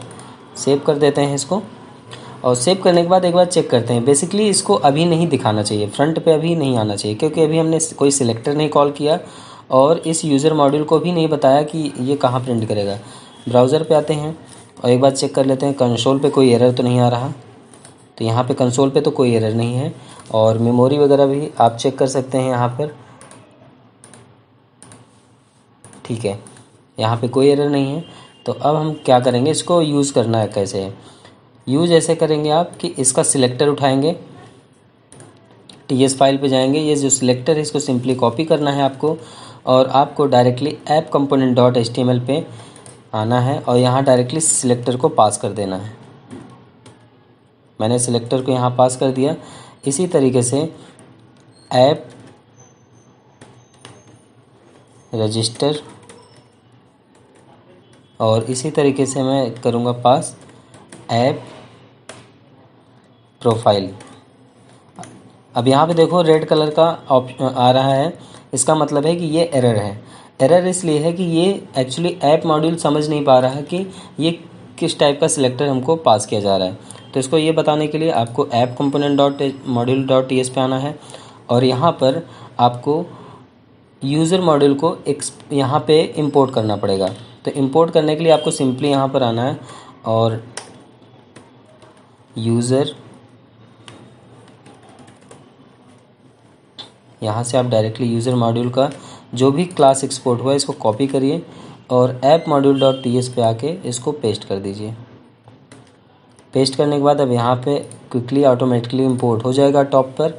अब देखो जैसे इसको इंपोर्ट करोगे, देखो HTML का भी एरर दूर हो गया, और अब ये ऐप मॉड्यूल को पता चल गया कि अब हमारे अंदर एक और मॉड्यूल बना है, सब मॉड्यूल, जिसका नाम है यूज़र मॉड्यूल, और अब सारे के सारे कंपोनेंट आपको दिखने शुरू हो जाएंगे। जैसे ही सेव करके आओगे यहाँ पे देखो this is login component, this is register component and this is profile component. तो इस तरीके से आप कोई भी कंपोनेंट क्रिएट कर सकते हो किसी भी मॉड्यूल के अंदर। तो यही आज का टाइटल था, क्रिएट कंपोनेंट इनसाइड मॉड्यूल्स, ठीक है। तो आज की वीडियो में बस इतना ही। नेक्स्ट वीडियो में देखेंगे call function and click event. तो कॉल फंक्शन क्लिक इवेंट इतना ज़्यादा इम्पॉर्टेंट है क्योंकि जब भी कोई प्रोजेक्ट बनाते हो तो आप कोई भी बटन तो ज़रूर बनाते हो, चाहे लॉगिन बनाओ, चाहे साइनअप बनाओ, चाहे ऐड फ्रेंड या कमेंट फ्रेंड या कुछ भी बटन बनाते हो। तो बेसिकली उन सब पे ये मतलब फंक्शन बहुत ज़्यादा इम्पॉर्टेंट होते हैं, और ये फंक्शन को मैं एकदम लेटेस्ट जावास्क्रिप्ट का कोड यूज़ करके बताऊँगा, जिससे कि आपको बहुत अच्छे से समझ में आ जाए call function and A click event function. तो मिलते हैं नेक्स्ट वीडियो में, तब तक के लिए bye bye. Hello everyone, welcome back to tasty Codeiz. तो आज की इस वीडियो में हम लोग देखने वाले हैं click function and click event के बारे में। बेसिकली पिछले वीडियो में हमने कवर किया था क्रिएट कंपोनेंट इनसाइड मॉड्यूल। अगर अभी तक आपने नहीं देखा तो उसको देख लीजिए, आई बटन पे आपको मिल जाएगा। और आज की इस वीडियो में हम लोग सिर्फ यही सीखेंगे कि क्लिक फंक्शन किस तरीके से काम करता है और किस तरीके से क्लिक फंक्शन की प्रॉपर्टी को हम बाइंड करते हैं अपने HTML में। तो चलो सबसे पहले तो अपने प्रोजेक्ट को विजुअल स्टूडियो कोड पे ओपन कर लो, जैसे कि हमने ओपन कर रखा है। और यहाँ पे मैंने सिर्फ दो फाइलें ओपन कर रखी है, पहला है ऐप कंपोनेंट डॉट HTML और दूसरा है ऐप कंपोनेंट डॉट TS। इस दोनों कंपोनेंट की फाइल में अभी कुछ भी नहीं लिख रखा, यहाँ पे सिर्फ HTML में लिखा हूँ call function and click event in angular 14 tutorial. तो चलो इसका अभी आउटपुट दिखा देता हूँ। अभी यहाँ पर आपको कुछ भी देखने को नहीं मिलेगा, सिर्फ इतना लिखा है call function and click event in angular 14 application, ठीक है। अब यहाँ पर हम क्लिक फंक्शन के बारे में सीखने वाले हैं। यहाँ पे कोई बूट स्टेप हमने नहीं इम्प्लीमेंट किया, लेकिन यहाँ पर सिंपली हम बटन कॉल करेंगे और बटन की प्रॉपर्टी को बाइंड करना सीखेंगे। तो सबसे पहले यहाँ पे एक बटन टैग बना लेता हूँ मैं। सिंपली मैं लिखता हूँ बटन, और यहाँ पे हमारा बटन टैग लग चुका है। अब इस बटन के अंदर जो भी नाम देना चाहो दे सकते हो। सपोज मैं देता हूँ गेट यूट्यूब चैनल, तो मैंने यहाँ पे दिया गेट यूट्यूब चैनल। तो बटन हमारा बन गया, बटन के अंदर गेट यूट्यूब चैनल नाम लिखा रहेगा, ठीक है। और हाँ, एंगुलर के प्रोजेक्ट को सेव करने की कोई ज़रूरत नहीं होती, ये ऑटोमेटिकली सेव हो जाता है। देखो यहाँ पे एक बटन आ गया, लिखा है गेट यूट्यूब चैनल। अभी यहाँ पे मैं क्लिक कर रहा हूँ, कोई भी एक्शन परफॉर्म नहीं हो रहा क्योंकि अभी इसकी कोई भी प्रॉपर्टी मैंने दिया ही नहीं है। तो यहाँ पे हम आज के वीडियो में सीखेंगे कि क्लिक फंक्शन कैसे काम करता है। तो बेसिकली यहाँ एक इवेंट बनाते हैं जो कि क्लिक इवेंट होता है, ठीक है। यहाँ पर एक इवेंट होता है क्लिक, तो हम सिंपली टाइप करेंगे क्लिक, तो यहाँ पर हमने क्लिक लिख दिया। अब यहाँ पे मेथड का नाम डिफाइन करना पड़ेगा, फंक्शन का नाम डिफाइन करना पड़ेगा। तो फंक्शन का नाम देता हूँ गेट YT चैनल, और पैरेंथेसिस यूज़ करेंगे। पैरेंथेसिस बेसिकली एक मेथड को, एक फंक्शन को डिनोट करता है। अब देखो एंगुलर 13 तक इसमें कोई भी ऐसा अपडेट नहीं आया था जिसमें कि आपको कोड टाइम पे एरर बताए, लेकिन एंगुलर 14 का ये नया फीचर है कि जब आप कोड करते रहोगे तो HTML में भी एरर बताएगा, ठीक है। तो सपोज जैसे ये हमारा मेथड है, इसका कहने का मतलब है कि ये मेथड डिफाइन नहीं है। देखो property get YouTube channel does not exist on type app component, इसका मतलब है कि अभी ये एग्जिस्ट कर ही नहीं रहा। तो इसको एग्जिस्ट कराने के लिए बेसिकली हम इसको यहाँ सिंपली कॉपी कर लेते हैं। कॉपी करने के बाद अपने ऐप कंपोनेंट डॉट TS पे आते हैं और यहाँ इसको डिफ़ाइन करते हैं। तो इसको डिफ़ाइन करने के लिए सिंपली यहाँ पे हम पेस्ट कर दिए, curly bracket open and close किए। अब देखो यहाँ पे हमारा मेथड का नाम आ गया। अब यहाँ पे हम कुछ प्रॉपर्टी लिखने वाले हैं इस मेथड के अंदर। तो प्रॉपर्टी लिखेंगे हम अलर्ट के साथ। तो बेसिकली एक अलर्ट मैसेज जनरेट कराएंगे। अगर आप लोग जावास्क्रिप्ट पढ़े हैं तो आप लोग को पता होगा अलर्ट क्या काम करता है। अलर्ट एक सिंपल सा मैसेज आपको डिफाइन दिखाता है और उसके बाद ओके बटन आता है, ओके पे क्लिक कर दोगे तो वो मैसेज हट जाता है। तो यहाँ पे देता हूँ मैं टेस्टी कोडीज, ठीक है। सिंपल यूट्यूब चैनल का नेम दे रहा हूँ, सेव कर दे रहा हूँ और सेव करके अब इसका आउटपुट देखता हूँ ब्राउज़र पे क्या आता है। अब यहाँ पे जैसे मैं क्लिक करूँगा इसकी प्रॉपर्टी आनी चाहिए टेस्टी कोडीज। तो मैं जैसे क्लिक किया तो देखो यहाँ पे आ रहा है local host 4200 says tasty codies और यहाँ ओके का बटन है। इस ओके के बटन पे क्लिक कर देंगे तो ये हट जाएगा, ठीक है। तो बेसिकली इस तरीके से हम फंक्शन कॉल करते हैं और क्लिक इवेंट फायर करते हैं। चलो अब एक दूसरा तरीका बताता हूँ। सपोज़ यहाँ पर हमने टेस्टी कोडीज डिफाइन किया। अब हम यहाँ पे एक वेरिएबल लेते हैं YT नेम से। मैंने यहाँ पे एक वेरिएबल लिया YT नेम और इसको इनिशलाइज कर दे रहा हूँ, इसकी वैल्यू इनिशलाइज कर दे रहा हूँ आशीष फ्रॉम टेस्टी कोडीज। और जैसे यहाँ पर हमने अलर्ट पे लिखा है टेस्टी कोडीज हार्ड कोडेड, इसको अब हटा के मैं डायनेमिकली कर दे रहा हूँ YT नेम। तो सिंपली इसको कॉपी किया, यहाँ दिस मुझे यूज़ करना पड़ेगा क्योंकि ये अंडरस्टैंड नहीं कर पाएगा। तो दिस डॉट YT नेम लिखा और अब इसको सेव करता हूँ। तो अब इसे बताना चाहिए आशीष फ्रॉम टेस्टी कोडीज। तो ये दूसरा तरीका है प्रॉपर्टी बाइंड करने का, डायनेमिक बाइंड कर सकते हैं। देखो आशीष फ्रॉम टेस्टी कोडीज आ रहा है। एंड एक और तरीका मैं बताता हूँ, उसमें थोड़ा क्लास नेम वगैरह देना पड़ता है। सपोज जैसे यहाँ पर आज आर्गुमेंट आप पास करके यहाँ पे प्रिंट करा सकते हो। सपोज मैं इसको यहाँ से हटाता हूँ, यहाँ पे सिंपली टाइप करता हूँ नेम और यहाँ भी देता हूँ नेम, ठीक है। ये तो आर्गुमेंट हो गया। अब इस नेम को देखो हम मुझे डिफाइन करना है। इसमें देखो अभी माउस ले जाओगे तो बताएगा parameter name implicitly has an any type, ठीक है। तो चलो यहाँ पे मैं इसको चलो डिफाइन कर देता हूँ, एनी टाइप का है।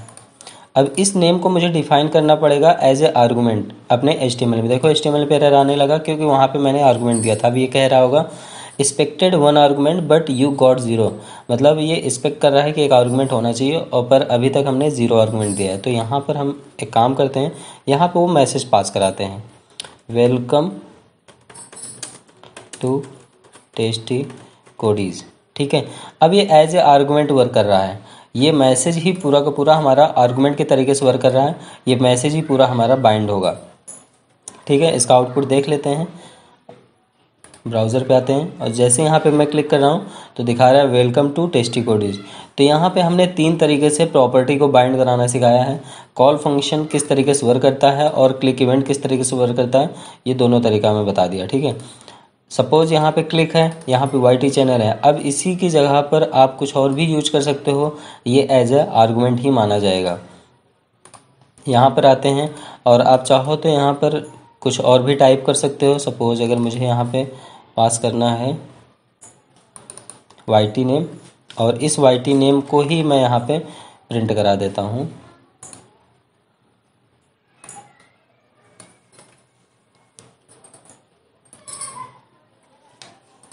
YT नेम, ठीक है। तो इसको मैं सेव कर देता हूँ। तो अब हमारा ये नेम और ये नेम का कोई मतलब नहीं रहा, ये डायरेक्टली इसी से इंटरेक्ट करेगा, ठीक है। तो हम यहाँ पे एक काम करते हैं, इसका आउटपुट दिखा देते हैं आपको। जैसे मैं क्लिक किया, आशीष फ्रॉम टेस्टी कोडीज आने लगा, वेलकम टू टेस्टी कोडीज हट गया। अब हमारा जो मैंने आर्गूमेंट दिया है उस आर्गूमेंट का इससे कोई रिलेशन नहीं है। सपोज ये YT नेम किससे इंटरेक्ट कर रहा है, हमारे इस वेरिएबल से इंटरेक्ट कर रहा है, ना कि इस आर्गूमेंट से इंटरेक्ट कर रहा है। इस आर्गूमेंट का कोई काम नहीं रहा, भले मैंने यहाँ पे किया, बस अब ये नाम रिप्लेस कर रहा है इस नेम से, क्योंकि अलर्ट हम करा रहे हैं इस नेम पे YT नेम इनिशियलाइज होके, तब यहाँ पे आपको आशीष फ्रॉम टेस्टी कोडीज दिखाई दे रहा है, ठीक है।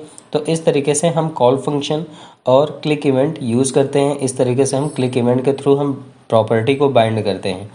बेसिकली आज की वीडियो में बस इतना ही। नेक्स्ट वीडियो में हम लोग कवर करेंगे इसका next part, angular binding, property binding completely, ठीक है। तो इस पे हम डिटेल में वीडियो देखेंगे।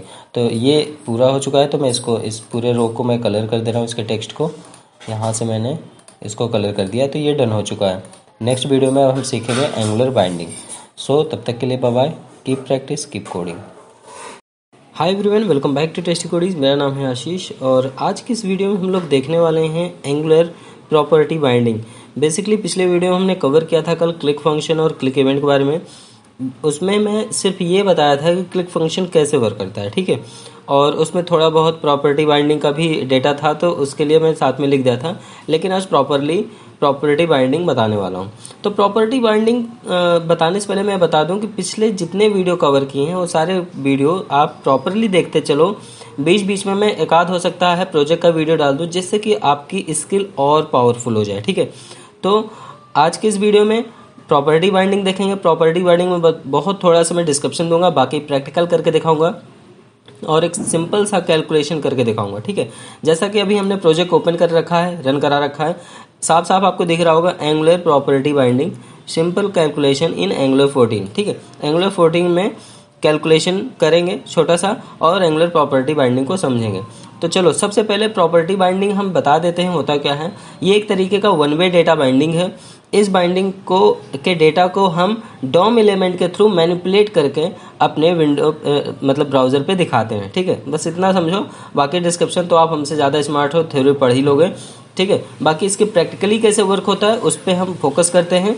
तो चलो सबसे पहले अपने प्रोजेक्ट को विजुअल स्टूडियो कोड पे ओपन कर लो, जैसा कि हमने किया है। और यहाँ हमने दो फाइलें ओपन कर रखी है, एक ऐप कंपोनेंट .html और एक ऐप कंपोनेंट .ts। तो यहाँ पर हम सबसे पहले एक बटन ले लेते हैं। बटन क्या लेंगे, सबसे पहले यहाँ पे एक इनपुट एलिमेंट लेते हैं। इनपुट एलिमेंट लेने के लिए आप सिंपली टाइप करना इनपुट और इनपुट टैग ऑटोमेटिकली क्रिएट हो जाएगा, ठीक है। उससे पहले एक लेबल ले लेता हूँ जिसमें मैं देता हूँ नेम NAME एंड कोलन, थोड़ा स्पेस देना। उसके बाद एक हमारा इनपुट बॉक्स क्रिएट हो जाएगा जिस पे हम कोई भी इनपुट ले सकते हैं। तो चलो इसको आउटपुट पे दिखा देते हैं। ब्राउज़र पे आया मैं और इसको सेव करने की बार बार रिफ्रेश करने की ज़रूरत नहीं है, ये ऑटोमेटिकली रिफ्रेश होता है। ये एंगुलर के फीचर है। देखो यहाँ पे एक नेम आया लेबल और साथ ही साथ एक इनपुट बॉक्स आ गया। इस पर हम कुछ भी वैल्यू टाइप करेंगे तो वही डेटा को हमें इंस्टेंस रिटर्न कराना है, देखना है ब्राउज़र पे, ठीक है। तो चलो सबसे पहले हम आते हैं अपने इनपुट एलिमेंट के अंदर और यहाँ पे एक मेथड होता है, एक एलिमेंट होता है जिसका नाम है कीअप। बेसिकली कीअप हमारा वर्क ये करता है, जब भी कोई भी वैल्यू हम कीबोर्ड से टाइप करते हैं वो वैल्यू को कैप्चर करता है, उस वैल्यू को दिखाता है हमारे ब्राउज़र के विंडो पे। तो यहाँ पर हम कीअप करेंगे। कीअप के साथ आपको पता होगा यहाँ पे मेथड यूज किया जाता है। तो हम यहाँ पे मेथड का नाम देते हैं get value as a method मैं यहाँ पे क्रिएट किया। अब ये मेथड मैं बना तो लिया, अब इस मेथड को साथ ही साथ क्या करेंगे, डिफाइन करना होगा TS पार्ट में। तो हम TS पे आते हैं और यहाँ इस मेथड को डिफाइन कर लेते हैं। तो मैंने यहाँ पे डिफाइन किया और सिंपली लिखा console.warn बेसिकली थोड़ा येलो कलर से दिखेगा यहाँ पर डेटा। तो यहाँ पर हमने एक सिंपल सा मेथड क्रिएट कर लिया। अब ये सिर्फ इतना करने से हमें इसकी वैल्यू इंस्टेंस नहीं मिलेगी। तो इसके लिए हमें करना क्या पड़ेगा, डेटा को टारगेट करना पड़ेगा। डेटा टारगेट करने के लिए हमें यहाँ आर्गुमेंट पास करना पड़ेगा। तो आर्गुमेंट हम यहाँ पास करेंगे $event.target डॉट वैल्यू। अब यहाँ पे हमने ये आर्गुमेंट पास कर दिया, लेकिन ये आर्गुमेंट अभी टीएस पार्ट में मैंने नहीं पास किया, इसलिए यहाँ पे एरर दे रहा है। तो इस एरर को फिक्स करने के लिए हम क्या करेंगे, यहाँ पर हम आर्गुमेंट पास कर देंगे। तो आर्गुमेंट यहाँ मैं दे देता हूँ वैल्यू VAL, इसको मैं एनी टाइप का डिफाइन करता हूँ और यहाँ पर भी मैं देता हूँ VAL। मैंने सेव कर दिया। अब देखो अभी भी एरर आ रहा है। बेसिकली ये एंगुलर 14 के अपडेट का एरर है, ये कोडिंग में कोई एरर नहीं। अगर इसी को आप एंगुलर 13 में कोड लिखोगे तो एकदम सही चलेगा, लेकिन यहाँ पर एरर इसलिए आ रहा है क्योंकि अब इसको बताना पड़ेगा ये किस डेटा टाइप का रिटर्न करेगा, क्योंकि यहाँ पे साफ साफ लिखा है ऑब्जेक्ट इज पॉसिबली नल, नल हो सकता है ऑब्जेक्ट। दूसरा है property value does not exist on type of event target. And तीसरा एरर दे रहा है error occur in the template of app component. तो हम यहाँ पर सबसे पहले इसको एक ब्रैकेट में करेंगे और इसके बाहर हम $any डिफाइन करेंगे। $any बेसिकली कोई फंक्शन नहीं है, बस ये डेटा को डिफाइन करता है कि किस टाइप का डेटा इसमें हम पास करने वाले हैं। और इस वैल्यू को हम यहाँ से हटा कर कट करेंगे और बाहर इसको हम पास करेंगे। ठीक है, अब देखो एरर दूर हो चुका है। अब हमारा क्या करेगा, जब भी इस पर कोई भी वैल्यू टाइप करेगा कोई भी यूज़र आके, इसकी वैल्यू को रिटर्न करेगा हमारा ब्राउज़र।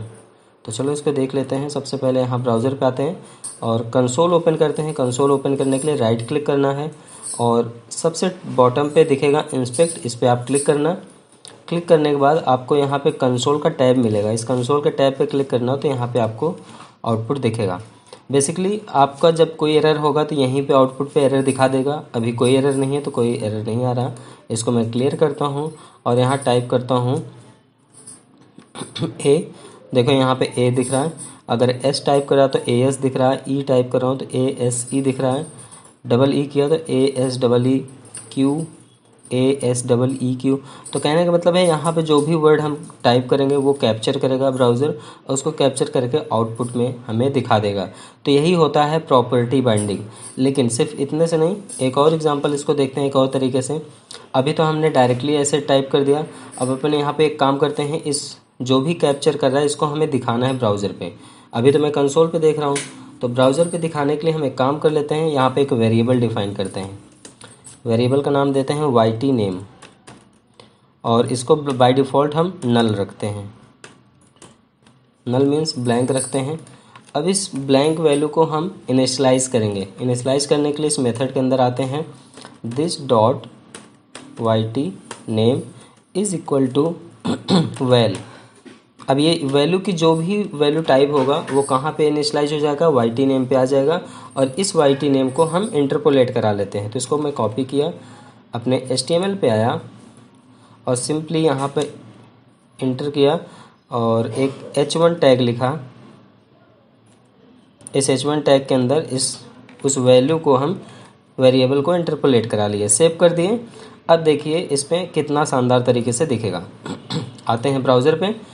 अब कंसोल का हमें काम नहीं, क्योंकि हम कंसोल पर नहीं, डेटा यहीं पे प्रिंट करा लेंगे। ठीक है, अब जैसे मैं यहाँ पे टाइप करता हूँ आशीष, देखो इंस्टेंस लिख उठता है आशीष। अगर मैं यहाँ पे लिखता हूँ टेस्टी कोडीज, देखो इंस्टेंस, जैसे जैसे मैं टाइप करता हूँ वैसे वैसे डेटा यहाँ प्रिंट हो रहा है।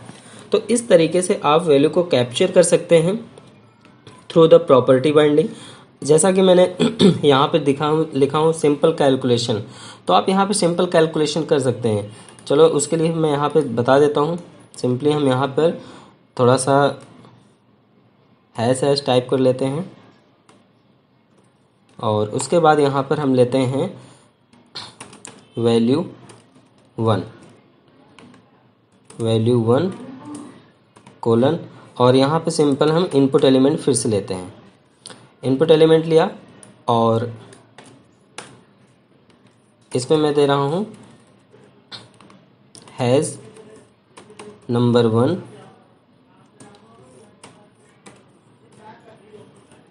Value is equal to number 1।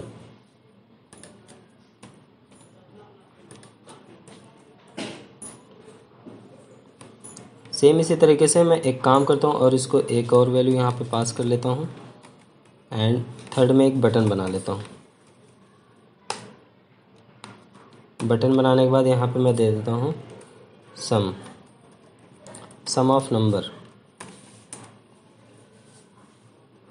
सम ही लिख देता हूँ क्योंकि हमें ऐड करना है। ठीक है, अभी देखो यहाँ पे एरर ये आ रहा है, property app number 1 does not exist type app component. तो ऐप कंपोनेंट में हम इसकी वैल्यू डिफाइन कर देते हैं, number 1 is equal to 0 and ये वाला रहेगा हमारा नंबर 2।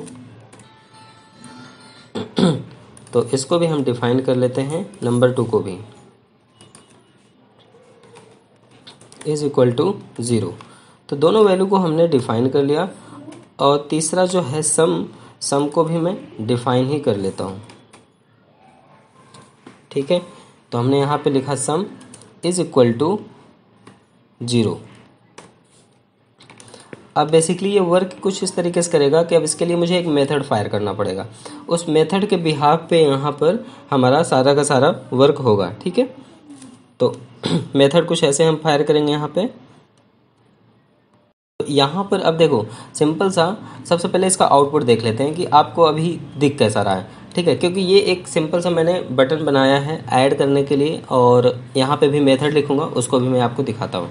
तो उससे पहले मैं यहाँ पे ये दिखा देता हूँ, वैल्यू 1 एंड वैल्यू 2। पहले छोटी छोटी गड़बड़ी दूर कर लेते हैं, ये नंबर 2 इस पर रहेगा। ठीक है, जिससे कोई एरर ना आए, क्योंकि एंगुलर 14 तुरंत इतना क्लेवर हो गया है कि तुरंत एरर बता देता है। ठीक है, तो चलो अब ब्राउज़र पे आते हैं। और ब्राउज़र पे देख, एक काम करना चाहिए मुझे यहाँ पर, इससे बेटर है, नहीं कोई दिक्कत नहीं, यहाँ पे सिंपली एक BR टैग ऐड कर देना चाहिए। सो सिंपली ये अपने आप लाइन पे आ जाएगा। और देखो, और दूसरी चीज़, इसको मैं जूम आउट कर देता हूँ, बहुत ज़्यादा जूम इन है। ठीक है, तो अभी देखो यहाँ वैल्यू 1 है, वैल्यू 2 है, और यहाँ सम का बटन है। ठीक है, तो वैल्यू 1 मैं यहाँ पे जो भी दूंगा, वैल्यू 2 दूंगा, जैसे ही सम करूँगा तो ये वैल्यू को ऐड करके यहाँ आउटपुट मुझे देना चाहिए। ठीक है, तो बेसिकली हम इसको कैसे परफॉर्म करेंगे दिखाते हैं आपको। अब हम आते हैं अपने TS पे। TS से पहले यहाँ पे एक मेथड फायर करेंगे, क्लिक, जैसा कि कल हमने आपको बताया था, CLIC क्लिक करूँगा। क्लिक करने के बाद कैलकुलेट, ठीक है, CALC, और यहाँ पर मैं टाइप करूँगा simply num1 dot value comma num2 dot value. Basically यहाँ 2 आर्गुमेंट मुझे पास करने पड़ेंगे। ठीक है, अब देखो यहाँ पे एरर क्या दे रहा है कि ये प्रॉपर्टी एग्जिस्ट नहीं कर रही, तो इसको हम कॉपी कर लेते हैं और यहाँ प्रॉपर्टी एग्जिस्ट करा देते हैं। तो सिंपली इसको आते हैं यहाँ पर और यहाँ पे देते हैं num1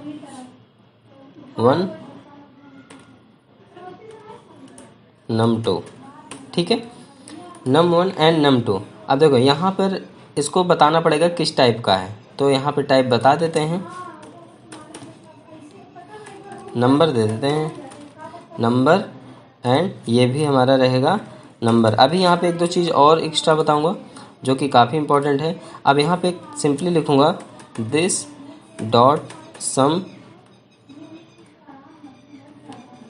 is equal to num1 plus num2।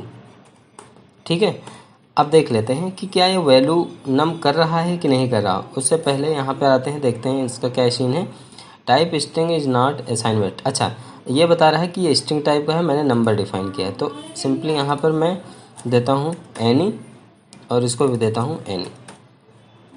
ठीक है, तो अब एनी टाइप का मैंने डिफाइन कर दिया तो ऑटोमेटिकली समझ जाएगा कि जो भी डालूंगा, कैरेक्टर डालूंगा समझ लेगा कैरेक्टर का है, एनी नंबर डालूंगा नंबर का है। ठीक है, लेकिन अभी यहाँ पे एक ड्रॉबैक है, उसको मैं लास्ट में बताऊंगा। देखो अब अपन यहाँ पे, लेकिन अभी सम की वैल्यू तो मैंने प्रिंट नहीं कराया, तो सम की वैल्यू प्रिंट कराने के लिए एक काम कर सकते हैं। ठीक है, और यहाँ पर हम एक BR टैग लेते हैं और H3, और यहाँ पे सिंपली इंटरपोलेट कराएंगे सम को, सेव कर देते हैं और आउटपुट देखते हैं कि क्या आ रहा है आउटपुट। ठीक है, अभी देखो 0 है, ये भी 0 है, ये भी 0 है।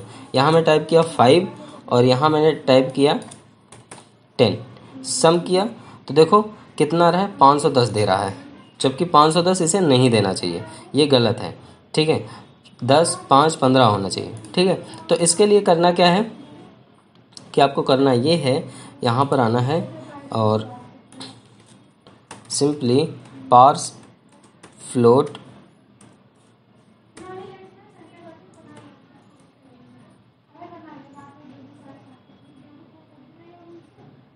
यहाँ पे हम पार्स फ्लोट डिक्लेयर कर दे रहे हैं इस वैल्यू को।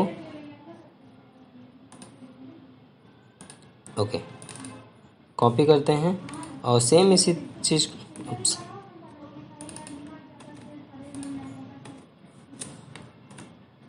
और यहाँ भी इसको हम पार्स फ्लोट कर दिए। ठीक है, या तो एक काम कर सकते हैं, मल्टीपल पार्ट्स में नहीं, सिंगल एक ही पार्ट में हम ऐड कर लेते हैं।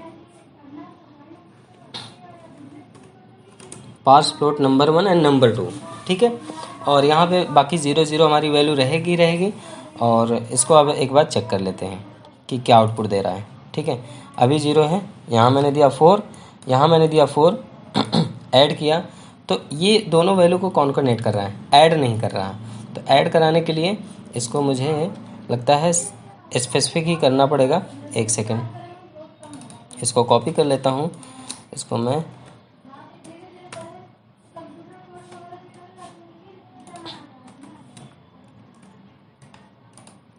सेव करके चेक करता हूँ कि ऐसा क्यों रिएक्ट कर रहा है। वैसे इसको कैलकुलेट करना चाहिए वैल्यू को, लगता है मैंने कुछ गड़बड़ी कहीं कर रहा हूँ, कोई ना कोई गड़बड़ी तो मैं कर रहा हूँ।